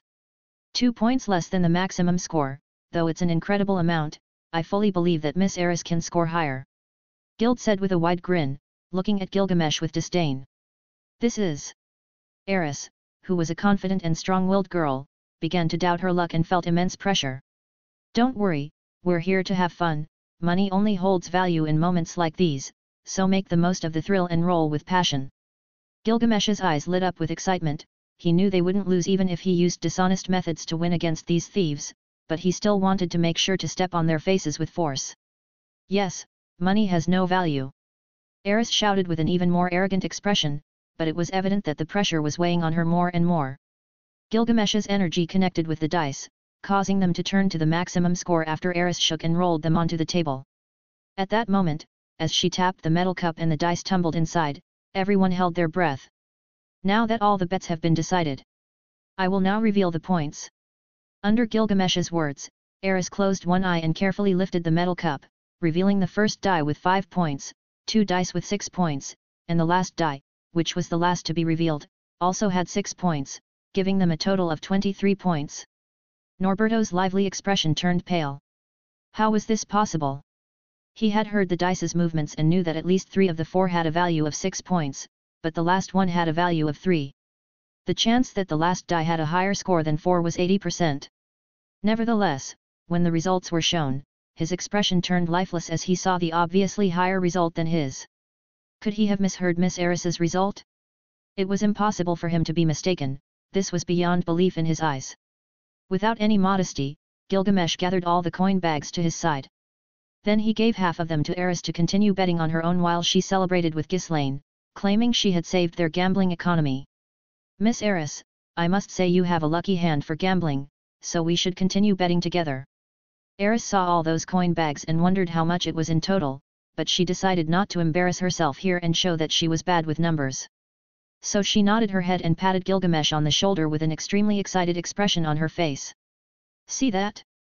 You're not the only one good at this game, I've got the lucky touch too, and I'm not much worse than you. Let's keep betting." She completely forgot that just half an hour ago, she wanted to punch Gilgamesh for inappropriately staring at her. Now she was just playing with a rather peculiar boy she had come across. Gild clenched his hair tightly and smiled distortedly. "Miss Greyrace luck is truly something. Starting the game and achieving these beautiful results shows how talented she is at gambling." However, after saying these words, Gild secretly gave Norberto a questioning look. Norberto's face turned pale as he shook his head, apparently uncertain about what had happened. Gilgamesh seemed to have no emotional attachment to the money, so as far as they were concerned, they had won from the start. As for Eris, they didn't hold her in high regard, she was just a child after all. Could this all be a coincidence? Considering Norberto's superior skills in this type of game, it was impossible for his calculations to fail in this manner and lose more than 50,000 Azura gold coins in such a short time. That amount was terrifying. However, Gilgamesh's team managed to win the 2 games they had played so far, winning again and again, piling their coins to the side as if they were worthless, amassing a total of 100,000 coins. The faces of Gild's friends were pale. It was clear that this sum was meager compared to what they had, but it was still a massive loss for them. "Ha ha ha, I'm the best." Eris, who had wanted to cry from the pressure just moments ago, was now laughing shamelessly in front of her defeated rivals. Chapter 64, What did you say? You're being dishonest in these bets. You damn cheat." One of Gild's friends stood up, his chair falling to the ground. His bets had been too substantial, and now he had lost over 10,000 Azura gold coins in just 2 miserable games. He pointed his finger accusingly at Gilgamesh, clearly furious. Not only him, even Gild was becoming more skeptical about these results. How could they always be 1 point above the score they got? Gilgamesh wasn't a magician, so the chances of him pulling off some kind of trick were minimal, considering he was barely 15 years old. But no matter how he looked at it, why were these 2 kids winning as if they were blessed by the goddess of fortune in their eyes? 1 or 2 coincidences might have been acceptable if they weren't trying to win, but there had been 2 genuinely significant games. The moment that man pointed his finger at Gilgamesh, the withered old man behind him was about to chop off his arm when Gilgamesh raised his hand, causing the old man to assist and close his eyes again. Perhaps no one noticed it, but Ghislaine felt a chill run down her spine. She knew that if it weren't for Gilgamesh, the young idiot they were accusing of cheating the 4th prince would have been cut into pieces. However, perhaps because of Eris's presence, he managed to handle the situation more calmly. "You better mind your words, dear dog. Are you implying that Miss Eris cheated? You're not only offending her but her entire family, and that's something you should think twice about." Gilgamesh shook his head, finding it a shame that so many sought death so needlessly just when he was starting to have some fun. Gild stood up and slapped his friend directly, then bowed slightly in apology and said, "I must apologize for my friend's behavior. I must take responsibility for him and ask Miss Eris to overlook this disrespectful insult. Perhaps it's due to the alcohol that he's acting so inappropriately." Eris looked at the idiot who had just accused her of cheating and said, "It's normal for dogs to bark when they lose their composure, but you'd better watch your words, or else you'll receive a beating from my fists." Gilgamesh's eyes sparkled with excitement. What beautiful words to describe an ill-mannered dog. The way she said it was just how he would have acted as a child. To be honest, he was becoming more and more interested in the daughter of the Nodos Grere family, especially the one who stayed in this rural region. "If you don't have money, then get out of my sight. I was careless to think that you would at least be mature enough to consider money just a means of entertainment in this place." Gilgamesh didn't even bother to give them a second look. On the contrary, he smiled disdainfully and said, "If the dogs want to play fair and square, they must provide evidence that we are cheating, something solid, not the words of a drunkard who can't control the dirty words coming out of his mouth. Did you see us cheating in any way, Miss Eris? Do you believe we were cheating?" Gild held a stern look on Gilgamesh, concealing his intentions of wanting to swallow him whole. But once Gilgamesh pushed Eris into this, the fact that they were only spewing words without evidence made them very nervous. Eris looked at the table with wide-open eyes and a furious expression. She didn't know the rules of this game, let alone about numbers, and she wasn't very observant when things didn't catch her attention. However, they had won every single round without losing. She was so angry that she responded as she always did, "What a bunch of crybaby dogs. When you were ahead in the numbers, you were mocking us. You were even laughing shamelessly in front of us. But now that you are losing, all you do is accuse us of cheating. Miss Grere, it's not like that. You really have the nerve to tell us we're cheating. I was right there with Gil the whole time. All we did was roll the dice just like you did. How could we do anything dishonest? How dare you accuse us of cheating? You were the ones who invited us to play here. I bet we wouldn't be in this place right now if it weren't for one of your workers." "Who? Who invited you to come and gamble?" Gild asked, slumping into his chair with his lifeless body. "It was him." Eris pointed at Elijah, who was jumping for joy as he looked at all the coins he had won. But when he saw everyone staring at him, his body suddenly froze. He was the one who first invited Gild to come here. It would be very strange if he didn't know this place. With so few gambling houses willing to bet such high sums, there must be some kind of scheme behind how this place operates. That can only mean he's bringing players with money for you to leave them with nothing. I can't imagine how many people you've ruined. Do you take me for a fool?" Everyone was surprised, even Gilgamesh. No one could have imagined that this girl of no more than 9 years old had such a sharp mind. In a room on the second floor of a restaurant not far from the gambling house. Reporting, a seemingly wealthy young man has entered the gambling house. However, it appears he was accompanied by Miss Eris of the Grere family. A man who seemed to be a bodyguard reported to the man who was dining. "Eris Grere? Why would someone like her go to the gambling house?" The man speaking was around 19 years old, a powerful mage who was traveling the world with Gild and the others. His name was Eldrick. Probably not deliberate, they coincidentally met on the way, and Miss Grere became interested in the games. In the end, she followed the young man who is now gambling with his friends, "My lord." The bodyguard was observing everything from the shadows, and his job was to report everything to Eldrick. Even if it was by chance, the guy my foolish friends are gambling with must be someone of high status for the daughter of the Grere family to even consider accompanying him. The damn luck we have is the worst. Eldrick took a sip of wine and said, "If that's the case, you must inform Gild and the others not to mess with that person. They may not be seeing who they really have in front of them. Tell them to come up with some excuse to leave that place, even if they have to lose money in the process. They should also invite that young man to another gambling gathering. Go now." "Yes." The bodyguard hurriedly left the restaurant, but unfortunately, it was already too late. Chapter 65, Have They Lost Everything? Betting House. Due to the protests from Gild's group, Eris's threats and Gilgamesh's increasingly arrogant comments, the game rules were changed 3 times. "Ha ha ha, we beat the house!" Gilgamesh exclaimed arrogantly, causing Gild's group to become furious to the point of biting their tongues. Gilgamesh's mouth spewed venomous words at every opportunity, even betting with his eyes closed, and worst of all, he kept winning.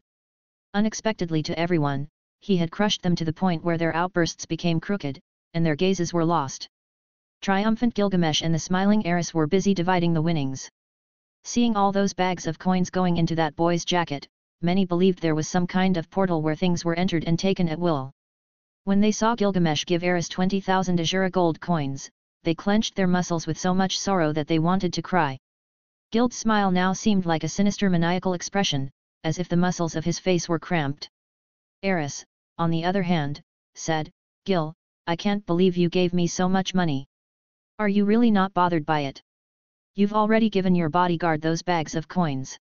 If I were to tell you I was bothered by something as small as that, wouldn't I seem like I'm short on money?" After thinking that, Gilgamesh said, "Of course, I'm not bothered. Why would I be? If it weren't for your good luck, how could I have won so much? It's only natural that we split our winnings." Elijah's ears on the side twitched, and he cunningly said, "Where's my share?" Gilgamesh turned abruptly, lowered his gaze a bit, and muttered, "Maybe you deserve some coins, but that girl took half of my winnings, and you'll probably get paid for this. As men, we shouldn't be greedy." "Haha. I was just kidding with you. I obviously don't think I deserve a single penny, but now that things have come to this point, don't you need a risk manager? Everyone has one for any kind of job, I think if I don't leave this place with you, I'll either end up in a coffin or chopped into pieces. Elijah said with a pale expression. Eris had exposed him so suddenly that it would be with these people that he'd settle scores if he didn't get out of here. Are you afraid they'll keep you? Certainly, you might not leave this place alive, but you could be a valuable asset. You seem to have some business skills, and if you work for me and manage to expand my businesses throughout the kingdom, it could be beneficial. Gilgamesh thought carefully and decided to accept this man who seemed very eager for money. So, if he's looking for money, he's likely to be good at trying to get it. Gilgamesh stood up, stretching while smiling frivolously. Do you, my dear children, have more money you'd like to bet? If you don't have any more, I'm afraid I'll have to leave as I have a meeting to attend. I've only made a little money after gambling for over half an hour. What a damn disappointment. Don't you agree, Miss Eris? You can't leave. Norberto became very nervous. At this moment, his mind and the minds of his friends had turned into useless pieces of dung, guilt included among them. They still couldn't understand how they had lost.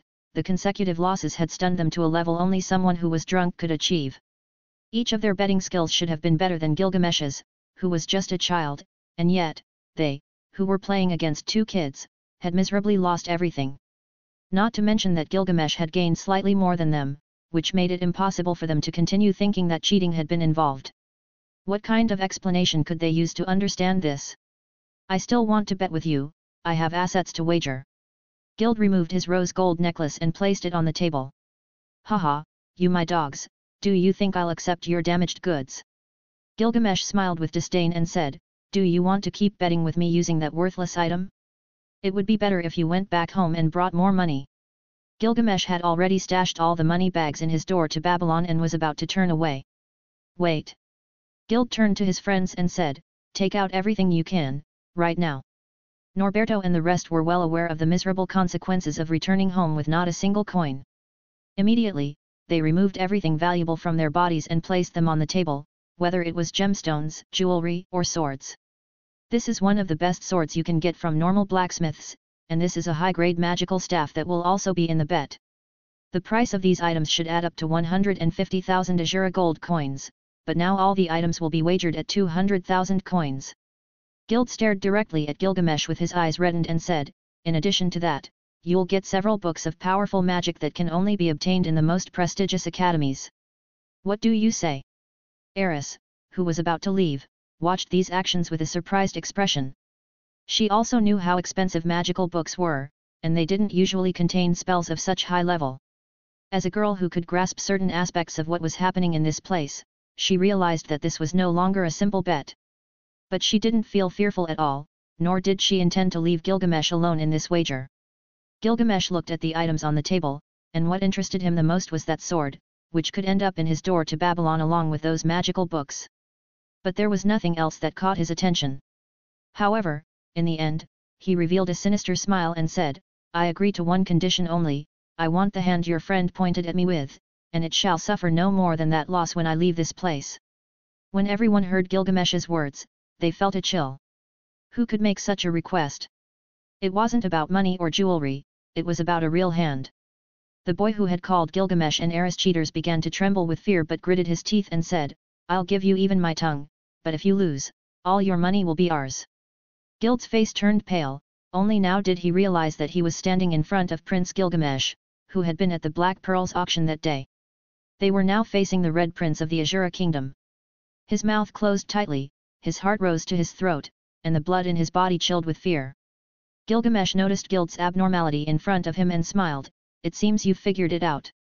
It's best if you keep your mouth shut and don't speak again until I leave, or there will be nothing left but forgotten memories.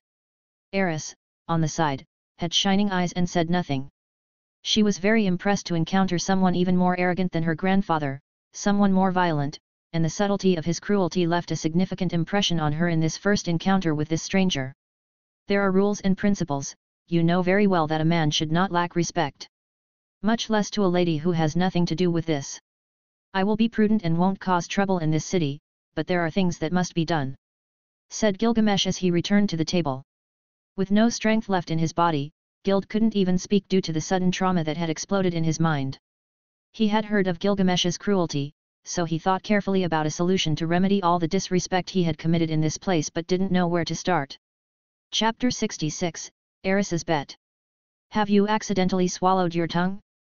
What do you want me to do besides betting all that money? Gilgamesh touched his hair impatiently. He would have already resolved this issue if it weren't for Eris's presence in this place. Eris couldn't resist herself and burst into laughter momentarily, but she immediately assumed a serious expression.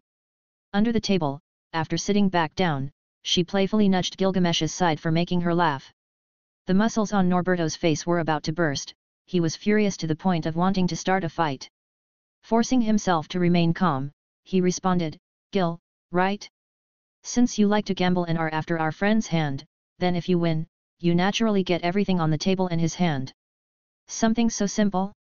Very well, but you should consider whether the one you call a friend, and for whom you are willing to bet his hand for a measly wager, is really a friend or just a dog." Gilgamesh happily accepted and said, "How shall we bet?" "We'll bet on dice." An aspect of desperation appeared on Norberto's face. He would prove here and now that his skills were worthy of admiration. "We'll throw at the same time, reveal our rolls at the same time, and the one with the highest score wins." "Haha, that sounds perfect. Am I someone who would be afraid of my own hand? Furthermore, in this round, Eris will play for me." "Yes, I'll throw," Eris said with an arrogant expression. Absolutely everyone was surprised. While it was true that Eris had won one round of this game, she had lost the others with scores far below the maximum possible in each round of play.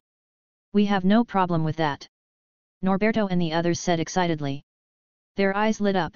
They knew that when it came to playing against Eris, who had only been lucky once, that was more than enough to beat her. Norberto could do it with his eyes closed. Everyone here was well acquainted with Norberto's level of play. He was an expert even though he had lost absolutely every round against Gilgamesh. If Norberto lost to a 9-year-old girl, he might as well take his own life on the spot, as the gods had abandoned him in the cruelest way possible. "Which of you two will take the dice first on the table?" Gilgamesh, who had ignored Eris's playful nudge, smiled as he looked at Norberto. "I'll go first," Norberto said without looking at Gild, who seemed to be perishing in his chair, unable to move. He held the dice in his hands, shaking them vigorously to secure victory in this final game. He struggled to suppress the adrenaline rushing through his chest, even closing his eyes and focusing as if he were praying to something. This role would define his grandchildren's lives when he grew old. If he were to lose this, he'd prefer to lose his life. Gilgamesh sighed wearily as he watched Norberto move strangely, then turned his head to Eris, who was very nervous, and said, "Do you think he's trying to summon some divine spirits to help him? I can't help but feel this scene seems very strange, it feels very wrong." Eris, who was intensely focused on her rival's upcoming results, couldn't hold back her laughter once more and burst into giggles. She never thought she'd meet such an amusing guy just as she was about to let go of her anger. Gild no longer had the desire to even breathe. He had been drinking wine as much as he could to avoid remembering this day tomorrow, if he lived to remember it. Norberto, on the other hand, thought that Gilgamesh and Eris were trying to throw him off, but his senses were calm because nothing could break him out of his trance-like state. After a considerable amount of time, so much that Gilgamesh was talking to Eris about her sword technique rank, Norberto let out a roar that shook even the sleeping men in a corner. The atmosphere around him suddenly became intense, as if this bet were a matter of life or death. 666! 666! 666! Norberto and his friends roared as they saw the dice land on the table. The first die stopped spinning and showed a 6, followed by another 6. Norberto and his friends, who had been sweating nervously, erupted in jubilation. Each of them celebrated as if they had already won, and while the third die was spinning oddly, they chanted like a cult, 666! 666! 666! If the third die landed on a 6, then Gilgamesh would definitely lose this bet. But were 2 dice with a 6 on the same roll a normal outcome? Some who had been congratulating Norberto looked at Gilgamesh with mocking expressions. Norberto let out a long sigh. Today's roll had exceeded his initial skills. Even if he had lost every other roll, this last one seemed to have a very favorable outcome. Who could have imagined that the final die, which was still spinning, would suddenly veer towards the other 2 dice that were stabilizing? Spinning between the 2 dice that were on 6s, it first collided with the one on the left, causing it to spin aside just when it seemed to have settled on a 6. As for the other die, it was moved by the rebound and inertia of the last die, also displacing it from its initial position, which was a 6. The room fell deadly silent. Gild, who had given up the will to live, Norberto, and the guy whose hand would be cut off if they lost, stared at this result. The joyful expressions on their faces suddenly froze, but their eyes began to redden with helplessness.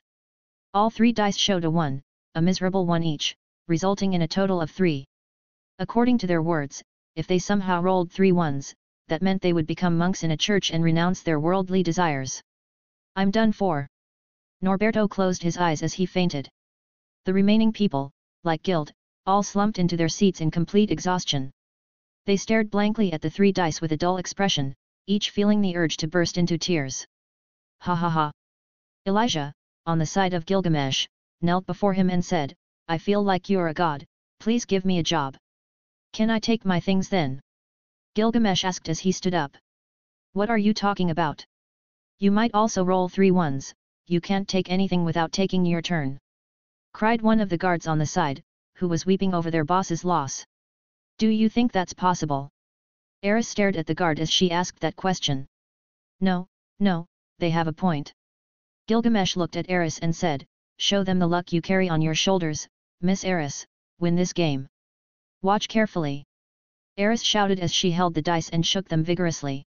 When she rolled them, Gilgamesh didn't bother to intervene because any result would be good for them. And after the roll, Eris proudly celebrated her victory in front of the bunch of crybabies who had called her a cheater. Gilgamesh only took the sword and the magic book, as for the rest, he told Eris to take it, but she told Elijah he could keep it. We're rich, Eris. Gilgamesh smiled as they left the betting house. As for the withered old man who was his bodyguard, he stayed behind while drawing his sword. After all, there was an arm he had to claim. Ghislaine looked at Eris and, realizing it was getting late, said, Miss Eris, you should return home immediately as you have a meeting with your father later. Is that so? Eris wrinkled her nose in annoyance, then immediately recalled the words she had heard from her grandfather. Can I accompany you? I don't know where my carriage is, so you can take me to your house since I have nowhere to stay. Gilgamesh smiled as he waved his hand, and the figures around them disappeared from the place. Fine, you can stay at my house. Eris declared this arrogantly, knowing that no one could go against her words. Then let's go. Gilgamesh smiled when he saw Eris's carriage approaching. Ghislaine, of course, didn't object. After all, she knew very well that Prince Gilgamesh had come to this city specifically to visit the Grere family. Chapter 67, Who are you trying to deceive? Gilgamesh's gaze turned to Eris as he began to assess her strength, swordsmanship talent, and determination. It was evident that she trained in fencing, her strength far exceeded that of the average children her age. Considering that, maybe she spent a lot of time training, which was quite rare for a noble girl. Is it a request from her father or simply a personal desire? Eris's arrogant demeanor, her character, and all the other things that made her who she was caught Gilgamesh's attention. Although he certainly got the impression that she was imitating someone else. Don't you think traveling in a carriage is rather uninteresting when magic is available to everyone? I mean, not only have we made advancements in magic, but also in the field of engineering, yet nobody seems to care about making progress in these aspects. Gilgamesh touched the wood and thought about those flying contraptions he had in his Babylonian vault. Eris looked at Gilgamesh strangely and asked, by the way, how is it that you are traveling alone at your age? She knew Gilgamesh was alone except for a few guards, but it was very unusual for a child like him to be in this city alone and without any adult companions. He seemed different from the others, so she decided to invite him to stay the night at her home after learning he had no place to stay. At that moment, Eris, who usually kept everyone away because they annoyed her, inexplicably felt at ease with someone like Gilgamesh and didn't mind inviting him into her home for the night. For anyone else, that would be strange, but when someone gets to know Gilgamesh, and it's not in a battle, what normal people feel is a sense of familiarity, closeness, and comfort in talking to him. Similar to the human god, who makes people believe everything just by talking to him, for Gilgamesh, his charisma is more than enough to make the impossible possible. Gilgamesh couldn't help but be this way, but he didn't mind because it was something that shaped him as a person. So, he had always leveraged these qualities of his body to get what he wanted, no matter how difficult it might be to obtain. I want to travel the world, and my first stop is in this city. Of course, I don't need an adult with me because I am an extraordinary man. Gilgamesh said with a smile. That's amazing. Maybe I'll do the same when I grow up. Eris's eyes sparkled as she clenched her fists and said, of course, before that, I must go to the capital to challenge the Bloody Prince to a formal duel. My dream is to defeat him. These words made Gilgamesh smile broadly. He remembered that this was a title given to him throughout the Azura kingdom, and it didn't really bother him. But he was still interested in what this girl before him thought. You want to beat him? The only way to beat me in this world would be in what? He didn't know, but there must be something in which he could be defeated. Do you think you can defeat him? Gilgamesh asked curiously, looking at Eris, awaiting her response. You should know he's a cruel prince who coldly kills his rivals. You should be careful about what he might demand as a bet for his victory. He doesn't accept duels easily. Of course, my goal is to defeat him, but someone as incredible as him would be stronger when I face him. Eris exclaimed with embarrassment in her tone. Then she said, but he's not much bigger than me, so there's a chance I could beat him. Of course you can, I can help you beat him. Gilgamesh said as he brushed his hair back. With my help, you'll be able to defeat that arrogant prince, don't you think? With your help? Although I admit you're amazing, I'm sure your sword skills are inferior to the Bloody Prince's. Eris waved her hand and rebuked Gilgamesh with blunt words that would hurt anyone else. But Gilgamesh was having fun at this moment, so he changed the topic of conversation. By the way, I noticed you were angry during our first encounter. What was that about? That. Eris remembered why she had been angry and clenched her fists. Her father and grandfather were discussing the possibility of an arranged marriage for her, which had upset her greatly because they hadn't consulted her. I just heard that someone might propose an arranged marriage to my father, where I would become the fiancé of a complete stranger. I won't accept something like that. After hearing that, Gilgamesh nodded and said, it would be very thoughtless of those who want to propose that and not consider your thoughts, especially since it's about your future. But you shouldn't worry, maybe it's just a possibility. But maybe someone as incredible as the Bloody Prince might decide to do it. Politics is something that many don't understand, after all. What do you think? Eris took a long time to process Gilgamesh's words and finally said, I don't care. If I say I won't marry that way, I never will, no matter how amazing the person is. Ghislaine couldn't believe how oblivious Eris was. Was it so difficult to see that she was in the presence of Prince Gilgamesh?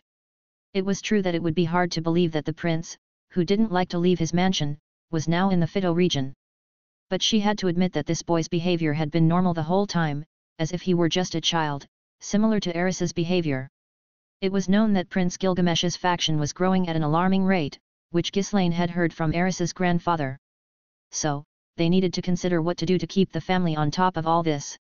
Gilgamesh smiled and said, it doesn't matter, I'm stronger than that prince you're talking about. I could defeat him with one hand.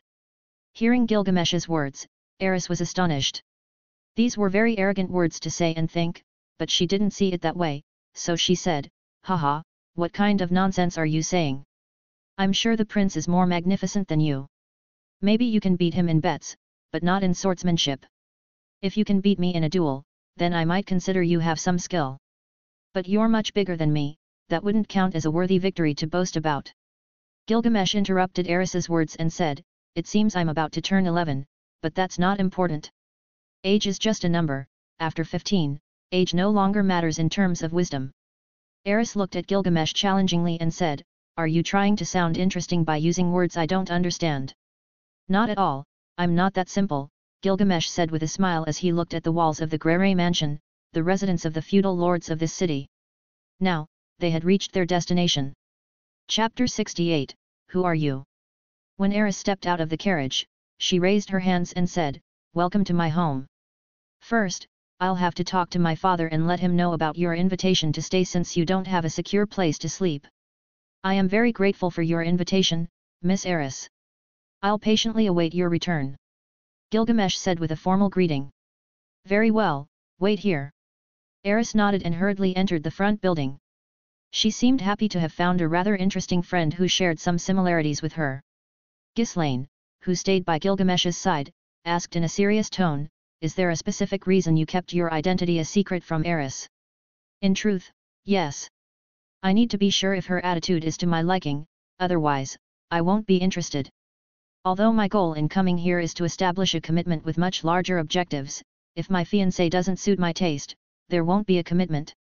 I am quite selective about who might be by my side until my skin wrinkles. I don't usually get involved in these matters, but I am ready to experience new sensations. So, what do you think? Ghislaine asked. Regarding Gilgamesh's arrogant words, she couldn't say much since Eris was similar in some respects. If she criticizes or judges the prince, she would be a hypocrite because she doesn't really care about Eris's attitude. Well. Gilgamesh was about to speak when a figure appeared in front of him and knelt down. Oh, you're here. The withered old man nodded and said, this is your payment. Take the left hand because I was trying to be merciful, but that man you pointed at with your filthy fingers was left-handed. Haha. What bad luck, but it doesn't matter. Give that hand to my cat, he must be hungry after the journey. Gilgamesh waved his right hand because he abhorred seeing a severed limb, but it was a debt that had to be paid, so he respected that those he had wagered with upheld their end of the deal. I understand, your orders have been heard. The old man looked at Ghislaine, smiled, and then disappeared at inhuman speed. You must be very curious about my intentions. All I can share with you is that I will never harm Eris. I am not so ruthless with people. Would you believe me if I told you that my dream is to live peacefully for the rest of my life? Nevertheless, those who died by my hand continue to seek their revenge. Ghislaine looked at Gilgamesh and couldn't detect any falsehood in his words, so she said, I must thank you for your consideration, and also, please don't judge Miss Eris's behavior too harshly. She tends to be like this with everyone because she tries to imitate her grandfather's behavior. So, there's the answer. I came to this place with a much larger purpose than a simple innocent commitment. Gilgamesh looked at this beast woman and said, I've come to save the Grey family, especially this branch. As for those outside of Fito, they will all eventually be eliminated for belonging to a faction that tried to eliminate me. Did the Grey Rats try to kill you? Ghislaine suddenly reacted in an agitated manner. This information was extremely critical and sensitive. If Prince Gilgamesh decided to seek revenge now, with so many Sword King level swordsmen, she wouldn't be able to do anything but flee. It seems I expressed myself a bit poorly, but in a way, it's true.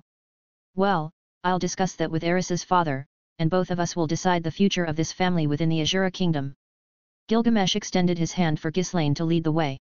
Yes, please, follow me.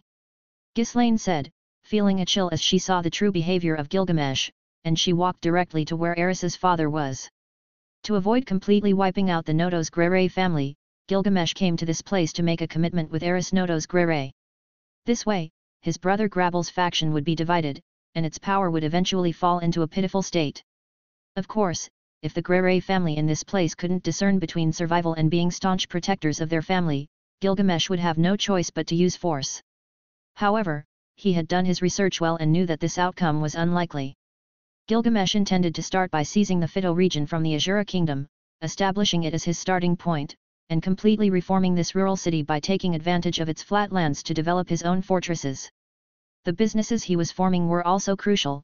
With them, he was amassing a truly vast fortune, and once he gained complete control over the kingdom's economy, the rest would be mere desires for further advancement. Before he knew it, Gilgamesh entered a room that seemed to be a special reception area for guests. The butler in this place extended his hand toward some chairs and said, Please, have a seat, Prince Gilgamesh. Ghislaine walked to a corner of the room and silently leaned against the wall, seemingly doing nothing but monitoring the room with her ears, alert for any potential eavesdroppers. The young master will be here shortly, please wait. The butler was about to pour a glass of wine when suddenly a deep, loud voice echoed through the halls. He's here. Boom. The door swung open with force, and a burly, robust man stormed into the room. Gilgamesh merely smiled and regarded this man in his 50s with equanimity. His dark brown hair seemed to have traces of grey, but overall, as a strong man who wielded a sword, he remained in good shape. Allow me to introduce myself. I am Gilgamesh Azura, prince of this kingdom. Gilgamesh didn't stand up to introduce himself. In the same brusque manner that the old man entered, he treated him as such. I heard you've already met my granddaughter. When do you want them to get married? Soros looked Gilgamesh up and down and nodded. You're very strong, and you must be here for many things other than just a marriage proposal. However, you should know that if you propose marriage, you must marry as soon as possible. What? Chapter 69, 2 letters. Gilgamesh had seen many things in life, but he had never thought he would go through this kind of situation before. What kind of grandfather offers his little and adorable granddaughter in engagement to someone he only saw once? Is this family completely deranged? I would like to hear what Miss Eris has to say first. I don't usually act thoughtlessly toward those who might matter to me in the future," said Gilgamesh, still a bit confused. "Then it's settled. When she turns 13, you two will get married. Now I must console my little granddaughter. You were quite inconsiderate not to tell her who you were from the beginning. She admires you greatly and wouldn't stop talking about the things she heard about you." Soros knew he wasn't the one to talk about politics with Gilgamesh, that job would be left to his son. However, he had to establish his authority when it came to the matter of marriage. Gilgamesh didn't know how to react to this situation for the first time. "Well, my son will discuss that. Farewell, Red Prince, ha ha ha." Soros shouted as he left in a matter of seconds after addressing Prince Gilgamesh. Even after winning a war, Gilgamesh never thought he would be temporarily at a loss for words, contradicted by an elderly man who was practically giving away his granddaughter without considering any aspects. Eris was apparently 9 years old this year, about to turn 10, and in this world, that was considered practically an adult. But in his observations, the right age would be when she turned 15. Although he certainly didn't care, he was still an adult, and announcing an engagement with Eris would create a significant division within his faction, as well as undermining his brother Grabble. He might end up marrying Eris when she was an adult, but he wouldn't interfere with her decisions and desires. All he wanted was to secure a region and announce a marriage with Soros' granddaughter to disrupt the balance of the nobles who supported his brother. This was his way of being as fair as possible in this noble struggle. It amused him that he could even kill them in broad daylight, but he enjoyed doing these kinds of things without relying on his strength.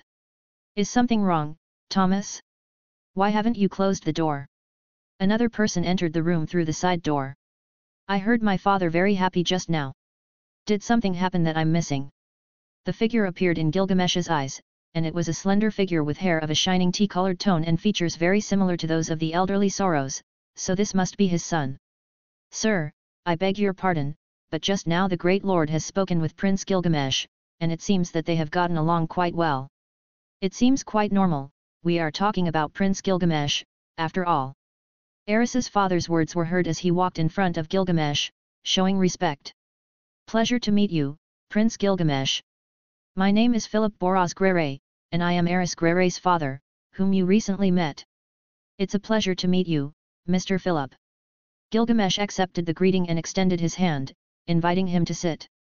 At that moment, Thomas had already left the room, and the only one accompanying them was Ghislaine. Philip smiled somewhat innocently and then asked in a more serious tone, "I've heard that you're a very direct prince. I spoke with your knight, Simon, earlier, so I'm more or less aware of what you'll propose today. But I would certainly like to hear it directly from you. What brings about your unexpected but honorable visit?" Gilgamesh looked at the teacup that had been placed before Thomas left, smiled a bit, and said, "You must be well informed. For a minor noble in this remote place, you're still quite perceptive. But you must be aware of the overall situation of the Grere family, from the small branches to those who only carry the name. They are considered a great family, aren't they?" Philip began to feel a sense of intimidation. He had heard from Knight Simon earlier that Gilgamesh was a child but much more intelligent, visionary, and ruthless than a king. Therefore, knowing that he was interested in the Grere family in the Fito region, he knew there was something political behind it. "That's correct. The Grere family is an ancient nobility of the Azura kingdom. Although we are divided between the Nodos, Boreas, and many more branches, we are still a great family. My explanation will take some time, but I hope you understand me perfectly and won't make me repeat things.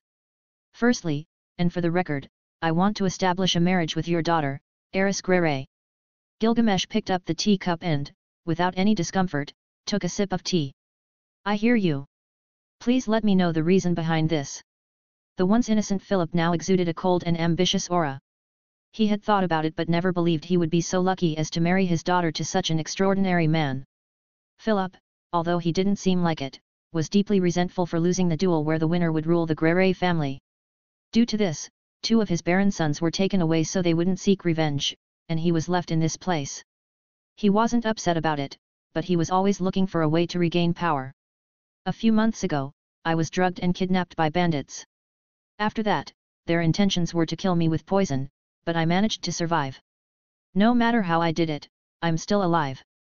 Gilgamesh smiled and then said, "You must be aware of the factions among the 4 possible heirs to the Ashura kingdom's throne, aren't you?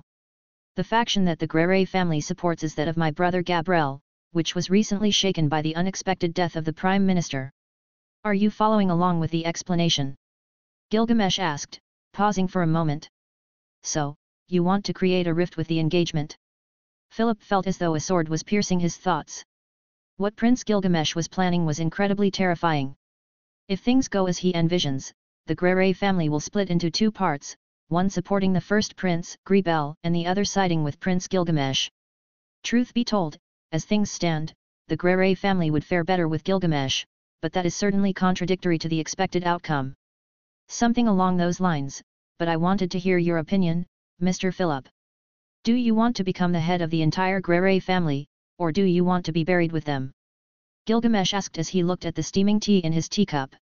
Chapter 70, A Settlement of Scores. Are you planning to seek vengeance against the Grere family? Philip didn't quite understand why, but something was escaping him. However, when he realized it was related to the attempted assassination of Prince Gilgamesh, he understood that the Grere family was involved. You understand a bit, but not everything. The Grere family and the Prime Minister were supporting my brother Grabel so that when the noble struggle came, he would become the king. They acted ahead of time and tried to eliminate me. I don't know how involved the Grere family is in this, but just as I thrust more than 100 swords into the Prime Minister, I'll do the same with the Grere family. Gilgamesh said with a smile. Such a declaration made even Ghislaine want to draw her sword and attack Gilgamesh, but as if all of this didn't make sense, Philip began to laugh out loud. I understand your point now, Prince Gilgamesh. 3 times in over 2 months, they attempted to assassinate me. I didn't want to be a king of such a trashy kingdom, but I know from experience that trash can be cleaned up, so I'm going to become the king of this kingdom. Gilgamesh said as he set down his teacup, stood up, and walked toward the window. I don't know what's wrong with the idiots who have attacked me repeatedly, they treated me as if I were a damn fool they could point their swords at whenever they pleased. They have infuriated me, Mr. Philip. I didn't want to be a king, but I will be in a way that takes care of cleaning out all the noble families that oppose me. Philip, still using a calm demeanor, was secretly thrilled that Prince Gilgamesh had chosen his family. He knew that the prince's eccentricity was quite unique, and if he chose his family, it meant he valued them. In light of this, he couldn't refuse, and finally, there could be a glimmer of hope for his future as the head of the Grere family.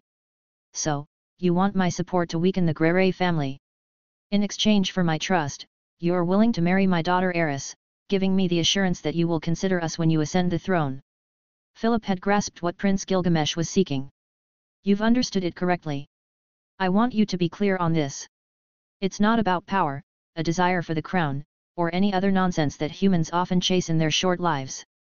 Gilgamesh turned to Philip and said, it's about greatness, and as a punishment for all those idiots who have considered me a hindrance, I will become their king, and I will eliminate all the trash among the nobles. The families that support my faction will be promoted to the high nobility in a new kingdom structure. In the end, Gilgamesh was destined to be king once more, but this time it would certainly be a new way of ruling. A kingdom didn't need a king who made decisions, it needed useful followers and productive tools. As he had thought, his sister would be of great help when he became king, and he wouldn't have to worry much about trivial matters like governance. He knew what this kingdom needed, he understood perfectly the urgent changes required by this kingdom, and new policies that would ensure endless greatness during his rule. So, you want my support for your faction? In addition to that, what do you require from my family? Philip was more than willing. Not only would he ascend directly as the leader of the Grere family, but his daughter would also become the first wife of the new king of Ashura, a height he had never imagined reaching. I want the city of Fito to be my growth zone. In a few years, I will establish new reforms in this city to improve the lives of everyone here. Slaves are important, so I want your family to buy all the slaves entering this region, no matter how many there are. Gilgamesh turned towards Philip and said, being a king is child's play in my eyes, not worth my concern. If I truly want to aspire to be a ruler, the entire central continent should be mine. What are you saying? Philip, who was convinced to be part of Gilgamesh's faction, froze upon hearing this even more shocking declaration. Oh, this is a baseless joke. I heard there are many dragons in the central continent. It would be good to make them bend their knees and become part of the Ashura kingdom, turning us into an empire. If Gilgamesh didn't have clear goals after achieving the ones he already had, he would seek to strengthen his rule. First, he would gradually take over half of the central continent. Of course, to do this, he was increasing his private army, and for that, he needed a central region where his operational bases would be fixed. Additionally, he would need to reform each of the regions before starting a potential war. That's unexpectedly dangerous, Prince Gilgamesh. Philip didn't know what to say upon hearing this. And very ambitious, don't underestimate it, Mr. Philip. Very well, if you agree to follow my plans, we will announce the engagement between Eris and me during her 10th birthday celebration. There will be even more guests due to my presence in this place, so it will be a perfect time to spread the news. Gilgamesh finally proposed what he wanted to do during his stay in this place. I will be delighted to follow your faction, Prince Gilgamesh, and I am sure my daughter will be in good hands if she becomes engaged to you. It seems you already know her, so there's no need for introductions right now. Philip had heard from his daughter that she had brought a friend who had won 20,000 Azura gold coins from her, and he was certainly intrigued. However, he later discovered that it was Prince Gilgamesh, so he didn't delve into it further. Very well, I will leave you to discuss this matter with your father. When the time comes, I will only require the oath of each of your family members, and in return, you will receive a very powerful magical treasure that will protect each of you from external sources, although with my aura, those sources should be kept at bay. Gilgamesh now possessed 90% of his power, so wherever he went, no god or external force would touch the hearts of the people close to him. Then it sounds perfect to me. Thomas will show you to your room so you can feel at home. Our home is now your home. Philip bowed respectfully and said, when we complete the formalities, special soldiers will come to protect your entire family. Among them will be several sword kings, numerous saints, and a sword emperor. Ghislaine felt intimidated. If those words hadn't come from Gilgamesh's mouth, she would have mocked such claims. However, she could sense the beastly aura of all of Gilgamesh's followers, and each of them was a sword king. It should be known that the existence of a sword king was already quite impressive, and the numbers surely didn't exceed 100 from all the academies combined, and encountering them was not as common as meeting ordinary people. Yet, it appeared that Gilgamesh had numerous soldiers of such caliber in his ranks. Eliminating the Grere family for him would certainly be child's play. All it would take was sending an entire squadron to dispose of his rivals, and everything would be over in a day. Philip turned around and bowed once again, saying, we will accept your protection, Prince Gilgamesh. I am confident that with these forces, no enemy will dare to touch my family. Chapter 71, The Question. Once Philip left the guest room, the surroundings fell silent. Gilgamesh once again realized, now that he had thought about it, that he still cared about the humans affected by his decisions. It's easy to eliminate all the nobles and seize control of the kingdom by force, but that would lead to a collapse of law and order. If he were to consider this, humans would suffer the most in that regard. Therefore, that thorn could never be removed even if he wanted to. Though it's different, he's still the same Gilgamesh who died for the humans and was considered their monarch. I can't regret it anymore, I don't usually do. Gilgamesh reclined on the sofa, and Ghislaine, who was next to him, looked at him in silence. Long before she spoke, with his eyes closed, Gilgamesh asked her, you're a sword queen, you protect Eris, so you must have at least the strength of a sword emperor.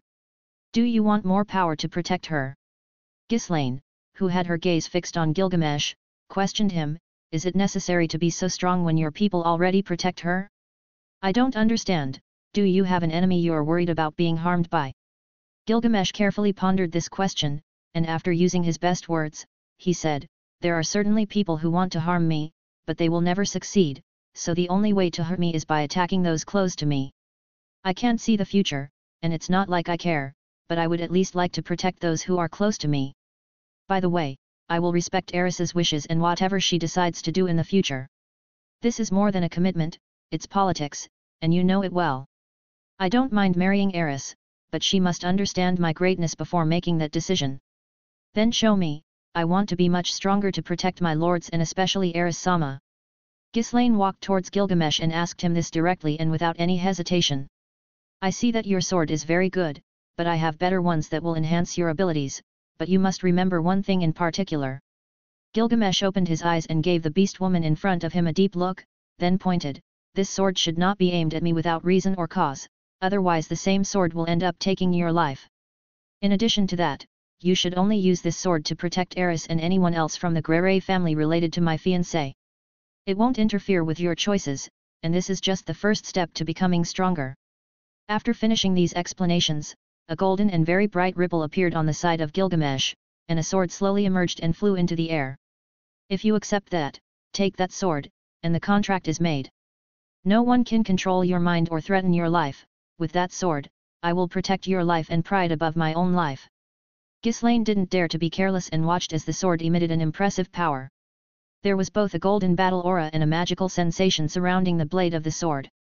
Without a doubt, she knew they were in the presence of an unimaginable treasure that could only be wielded by warriors who had reached the rank of a god. "Don't you want it?" Gilgamesh noticed how Ghislaine hesitated to take the sword or not. Understanding her difficulties, he said, "Don't worry, you won't betray your current masters, you'll only become stronger to protect them properly. Then I'll take this sword." Ghislaine finally reached for the sword that was hovering in the air, and a golden flash illuminated her body and the room. "This power. It's partly a blessing from me. You'll gain some enhancements when you use your full abilities. After my people arrive here, you'll participate in a blood ritual to increase your physical abilities and reach the qualities of a sword emperor." Gilgamesh reclined again and said, "Leave me be, traveling in a carriage is not something I should endure. I have nothing to repay you for this, but if you ever need a sword, you can ask me for anything." Ghislaine bowed to Gilgamesh and left the room to train Eris. "At least this way, no god will try to infiltrate the thoughts of my followers. It would be a damn hassle to deal with betrayals and deceit. All of this will end when I find the human god and eliminate him with my own hands." Gilgamesh, with his eyes closed, decided to sleep as he had been bored during the carriage ride. He would never experience days of carriage travel again. "An engagement!" Eris shouted as loudly as her grandfather, but her words were directed at her father, who was sitting next to her mother. "Eris, watch your tone." Eris's mother scolded her with a serious look. "I don't want to marry someone weaker than the Red Prince. I heard he killed a Sword King without even a scratch." Eris adamantly refused, but her voice grew quieter when her grandfather entered with a bottle of wine in his hand. "Eris! Isn't your grandfather amazing? I've betrothed you to Prince Gilgamesh, the one you've been talking about so much these past few months. I thought it would be a nice surprise, but my useless son can't seem to find a way to tell you." Soros exclaimed as he sat next to his grandson. "Prince Gilgamesh wants to marry me." Eris seemed to receive shocking news, her heart raced from the surprise, and she almost pulled her grandfather's whiskers as she asked, "Why? Why, Eris?" Her grandfather asked, his voice louder than ever, echoing throughout the castle. "Eris, Prince Gilgamesh personally requested this of your father and me. We believe it's a good choice for your future, but both we and the prince will respect your choice when the time comes. You shouldn't feel pressured about something that won't happen yet," said Eris's mother, Hilda. She believed there was no better man for her daughter than a future king. "We'll announce this at your birthday party. In the meantime, Prince Gilgamesh will live in this castle, and if you don't like him, you can beat him up, ha ha ha." Soros shouted as he playfully raised his fist to his daughter. "It can't be, me and the Red Prince?" Eris asked, unable to comprehend how things had escalated to this level of madness in her eyes. "Why be surprised? You played with him at the gambling den, you even won a fortune alongside him. Unlike other children, it seems you get along with him." Philip chuckled as he looked at his wife, Hilda. After all, their daughter would be an empress, and their family would rise to power immediately. "Is Gilgamesh?" Eris was so embarrassed that steam seemed to be coming out of her head. She remembered how she had wanted to hit Gilgamesh when she first met him, how she had treated him, how she had punched him. She wished she could be 10 meters underground for her childish and arrogant behavior in front of him. "Eris! I told you, you should have been much more observant. How did you not realize you were playing next to the prince?" Soros shouted so loudly that even Gilgamesh, who was sleeping, opened his eyes in annoyance. That old man yelled more than a war commander. "What do you think?" Hilda cared deeply about her daughter's opinion. She needed to support her if she was unsure about this since her family's future depended on it.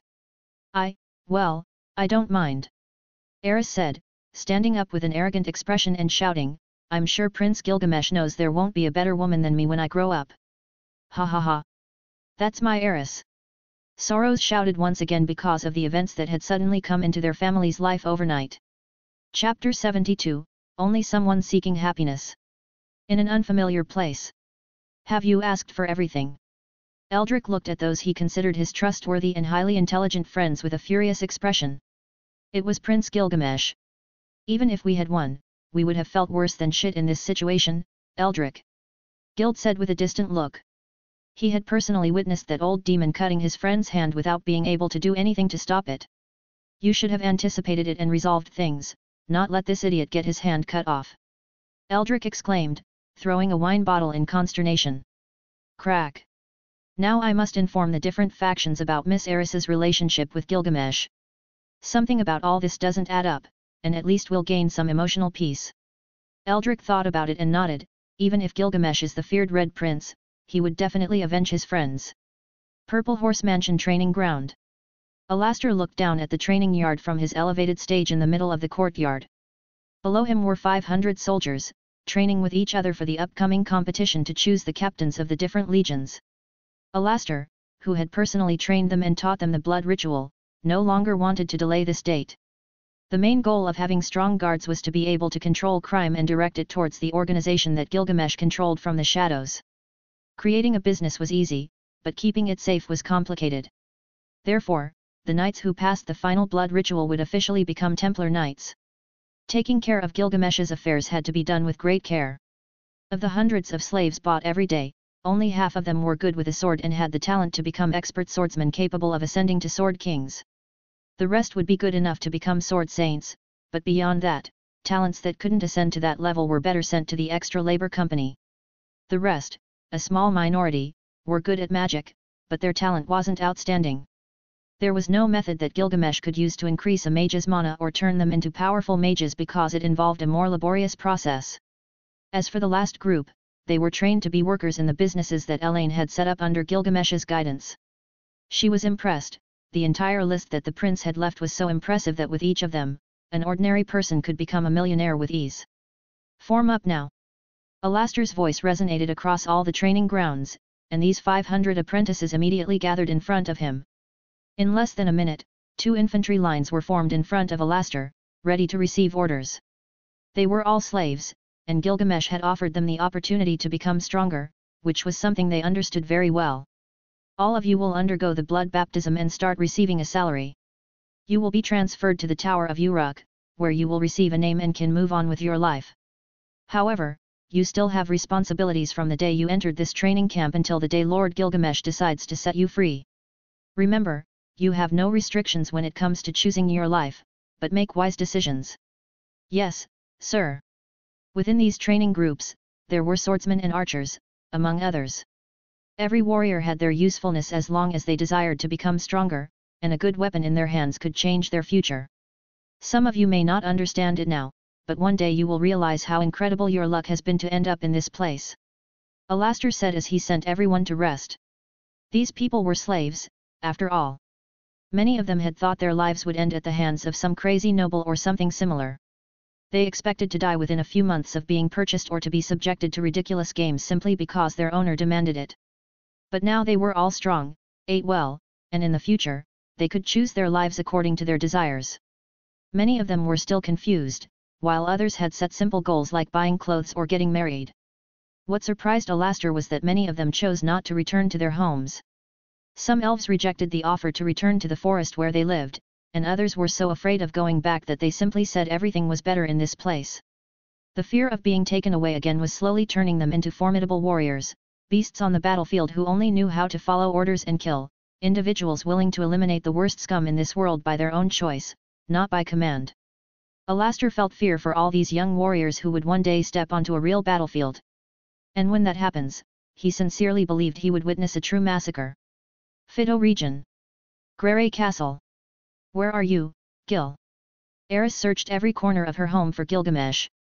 At first, she was very angry because he hadn't introduced himself properly, but then she realized she was the fool for not figuring it out.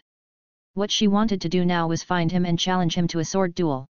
She was thrilled that Prince Gilgamesh was in her home. Someone as incredible as him must have a secret training method, and she wanted to learn it. When she entered the guest room, she saw Gilgamesh sitting by the open window, and the sunlight made his golden hair fall over his cheeks like shimmering strands. Eris swallowed all the words she was going to say. She not only felt uncomfortable but also worried about being a bother to Gilgamesh. However, she couldn't act like a proper noble lady because if she did, all her movements would be stiff. "Don't you want to talk to me now?" Gilgamesh asked while still gazing out at the view, but his gaze was fixed on a type of orb with a rather strong energy concentration that grew stronger with each passing second. "Of course not." Eris walked towards Gilgamesh and said carefully, "But you should have told me earlier. I need to apologize." Long before Eris could continue with her words, Gilgamesh turned around and said, "Friends don't apologize. I understand that if someone is a true friend, even if you hit or insult them, they'll still be your friends. And while we might not be able to have that kind of connection, I'd like us to keep talking without any boring labels." Gilgamesh couldn't downplay something like an engagement, mentioning that it's something she can reject whenever she wants. If he did something like that, it would mean he wasn't giving it the importance it represented, and it could create a significant communication gap with Eris. As an adult man, he obviously wasn't interested in someone as young as Eris.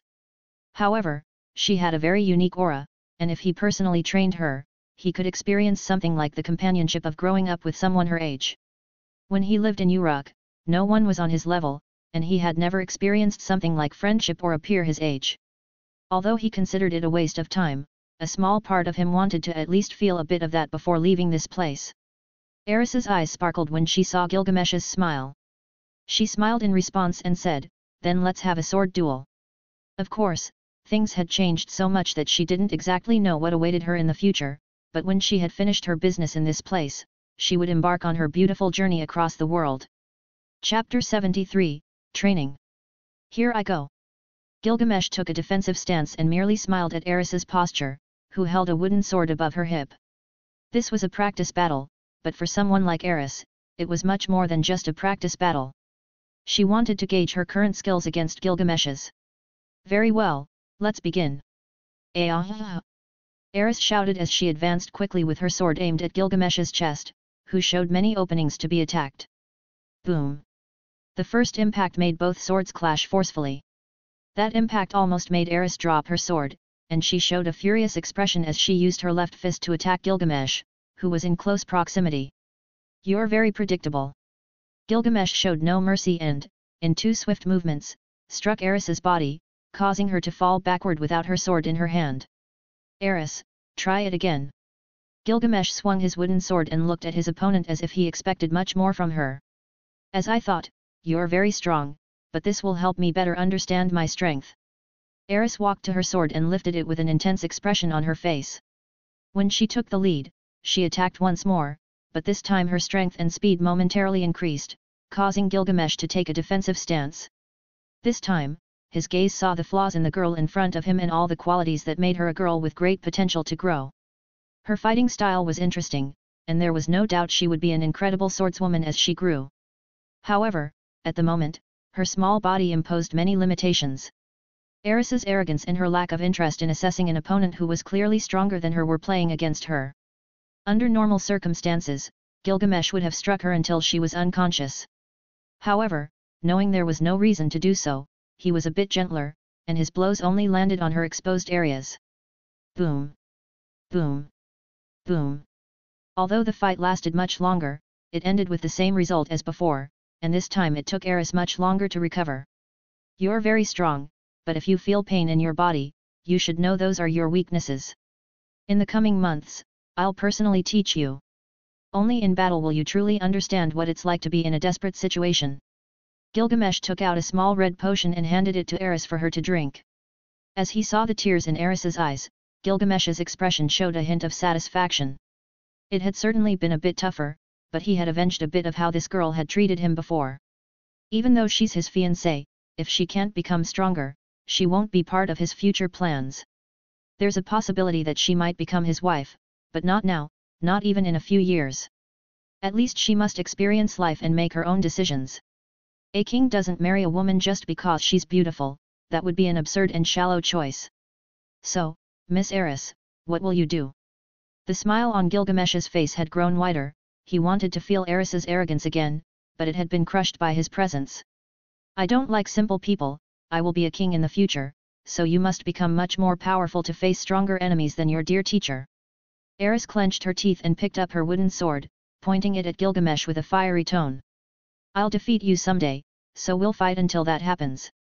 If you land a single blow on me, it will be your victory, not because I'm arrogant, but because those are the odds.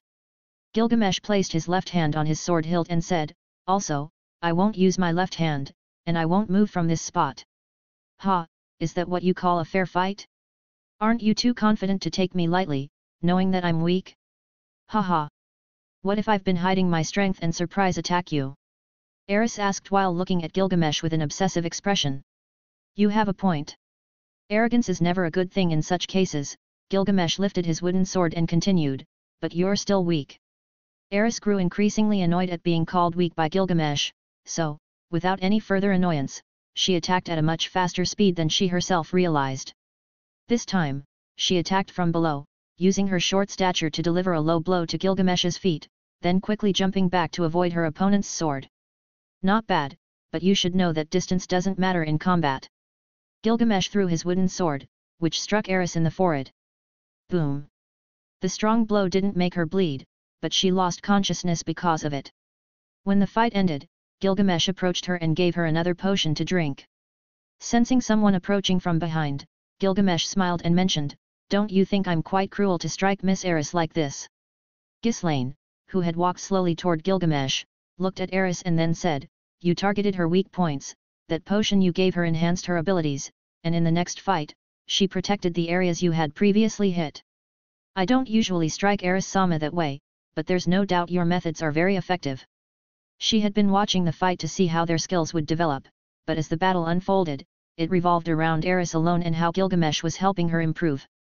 Right from the start, she noticed that he didn't look at Eris with any sexual desires, unlike any other noble, and each of his movements was finely refined. Gilgamesh was unpredictable, one moment, he could be killing someone, and the next, he could be teaching someone swordsmanship.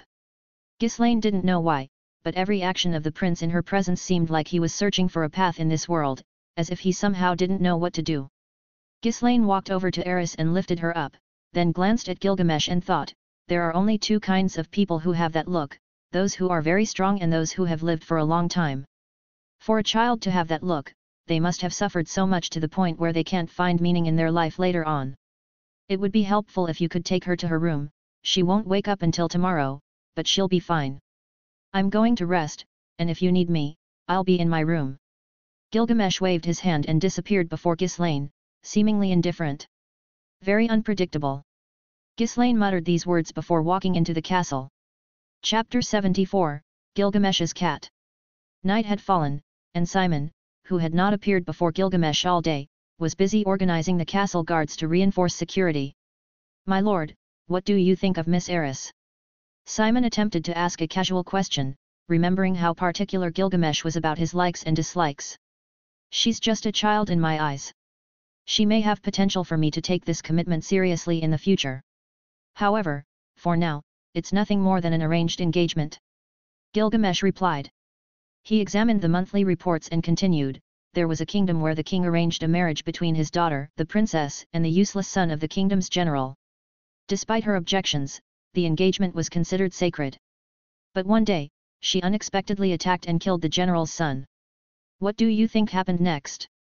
Upon hearing this unusual story, Simon pondered for a moment before responding, did the general attempt a coup out of rage against the kingdom he swore to protect? Gilgamesh shook his head and said, it's not about politics or the kingdom but the significance of the engagement. The general's son was resurrected by a strange source of power, which elevated him to unprecedented heights, surpassing even the world's mightiest. As he traveled the world, he discovered that the kingdom his father protected was under such a severe threat that they were on the brink of losing the war. Knowing this, the general's son rallied an army with just those words. Those willing to follow him headed for the kingdom that had once been his home. From behind enemy lines, he crushed the entire enemy army, saving the kingdom. During all those years he was away, no one knew of his true power, not even the princess. However, when they reunited, that foolish princess had fallen in love with and become pregnant by another man. Gilgamesh's aura was absolutely chilling, far from that of a child. He continued in an amused tone, the fool of a general's son spared her life. On the other hand, the king wanted to execute his foolish daughter for violating the commitment made and accepted by the word of a man and a woman. However, as it was the will of the kingdom's hero, she was only banished from the kingdom with nothing more. Do you understand? What would you do in his position?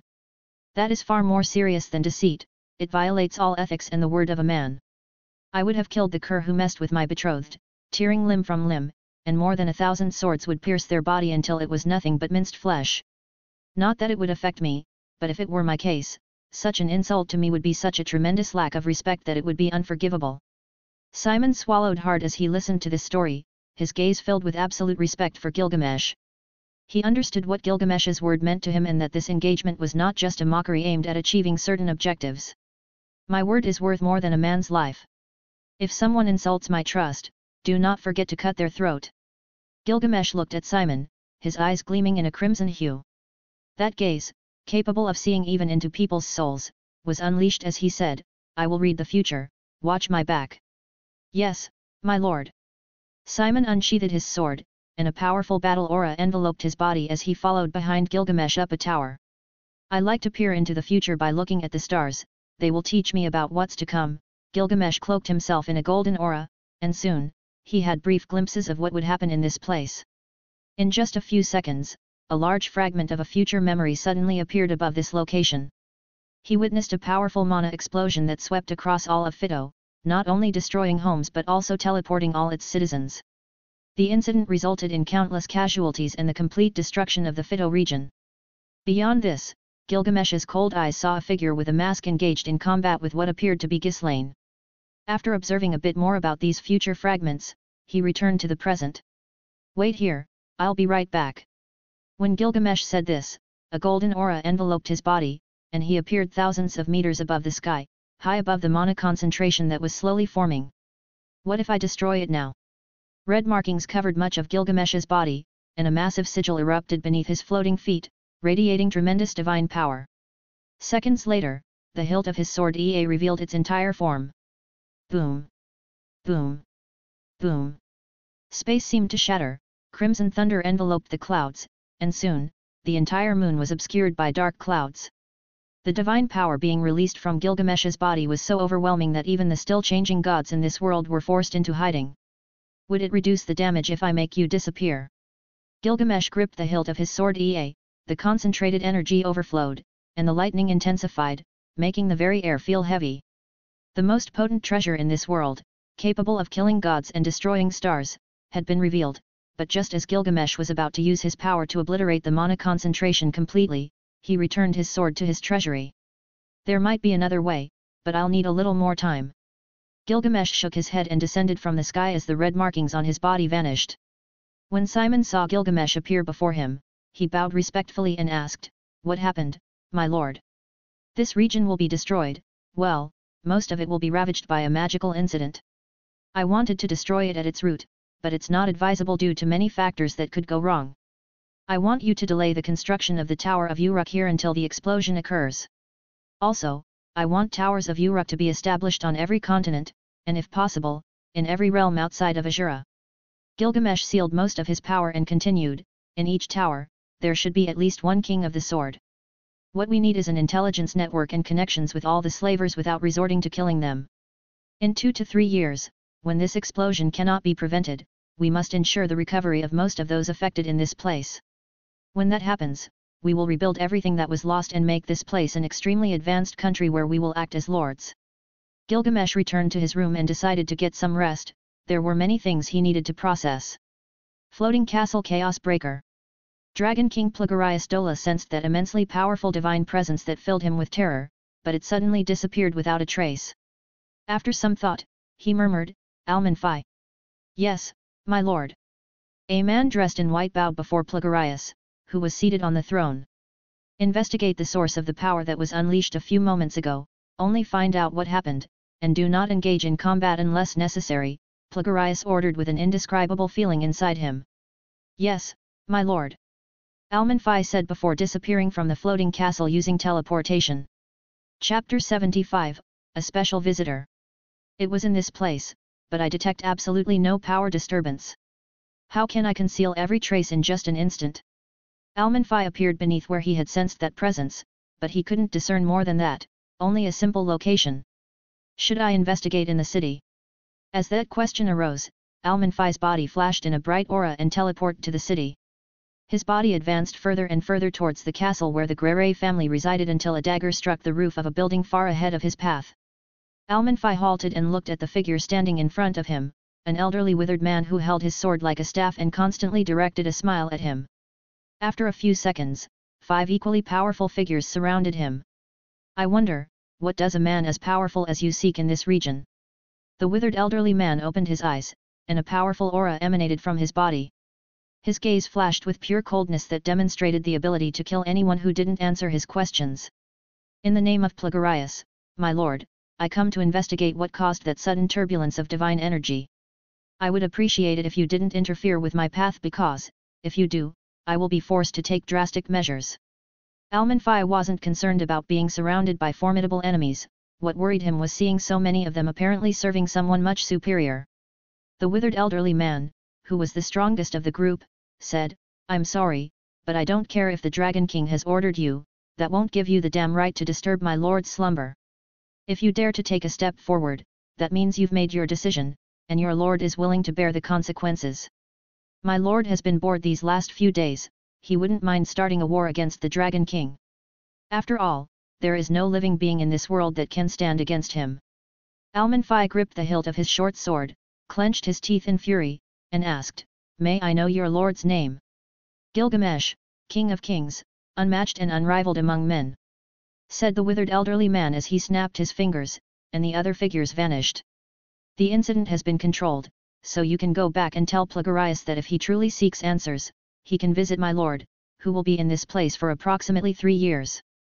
"Very well, I will convey your words, hoping he can uphold them." Almanfi disappeared without a trace, and the withered elderly man's face showed a smile before he too returned. This time, he would withdraw, not out of fear of death, but because he was certain that the elderly man was terribly powerful and lethal. His words didn't lie or show fear, which was admirable, considering he was addressing Plagiarius.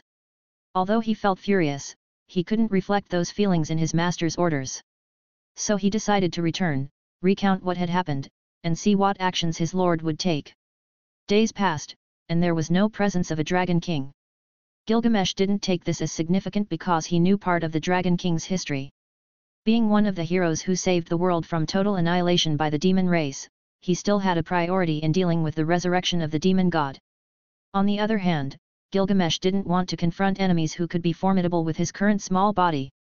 He should at least perform a blood ritual to accelerate his body's development, but he could do that whenever he wanted, so there was no rush to progress. In addition to training with Eris, Gilgamesh spent time expanding the power of the new subordinates who had been hired by the Grere family, and each of them was compelled to sign a loyalty contract. During this time, Philip and Sarios agreed to swear loyalty to Gilgamesh, officially becoming part of the faction of the fourth prince, who until then had the largest and most powerful faction. Elena, on the other hand, began to expand the branches of the Uruk Tower. They presented themselves as a tower that sold their most luxurious items only to people with money. Furthermore, Gilgamesh's other businesses started to expand and gain fame in the kingdom of Azura. In just a few months, he had formed a monopoly where he was making so much money that he couldn't match his expenses. After this time, many realized that it was impossible for them to easily acquire slaves, and if they bought any, they would be killed. The bad reputation was so widespread that only the Uruk Tower was allowed to buy slaves, and many families took charge of selling their newest slaves out of fear of the repercussions it could bring to their family. After some time, Gilgamesh had become more familiar with Eris, and although they weren't friends, they spent time together. "Is that your cat?" Eris's hand trembled as she saw a huge golden lion playing with Gilgamesh, who stood at least 2 meters tall. "Isn't he beautiful? I fed him some magical plants to make him grow, but I think his growth exceeded my expectations."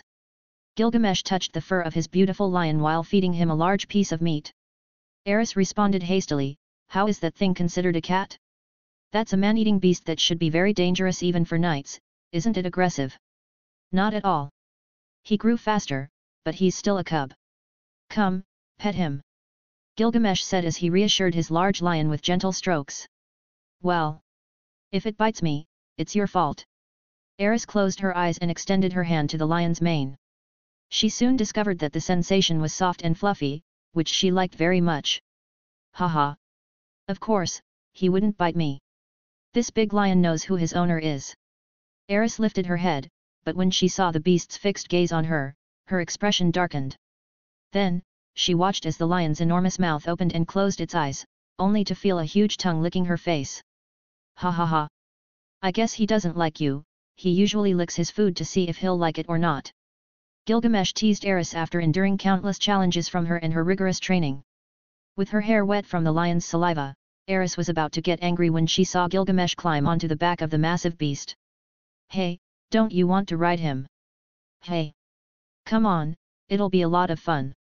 Gilgamesh said as he lifted Eris into the air and placed her in front of him. After he had her on the lion's back, he gently tapped the creature's back and murmured, "Run!" Roar! A roar echoed before Gilgamesh's lion took off running through the castle and outside of it. Ah! Eris screamed as she held onto the lion's fur tightly, and Gilgamesh couldn't stop laughing at her fearful expression.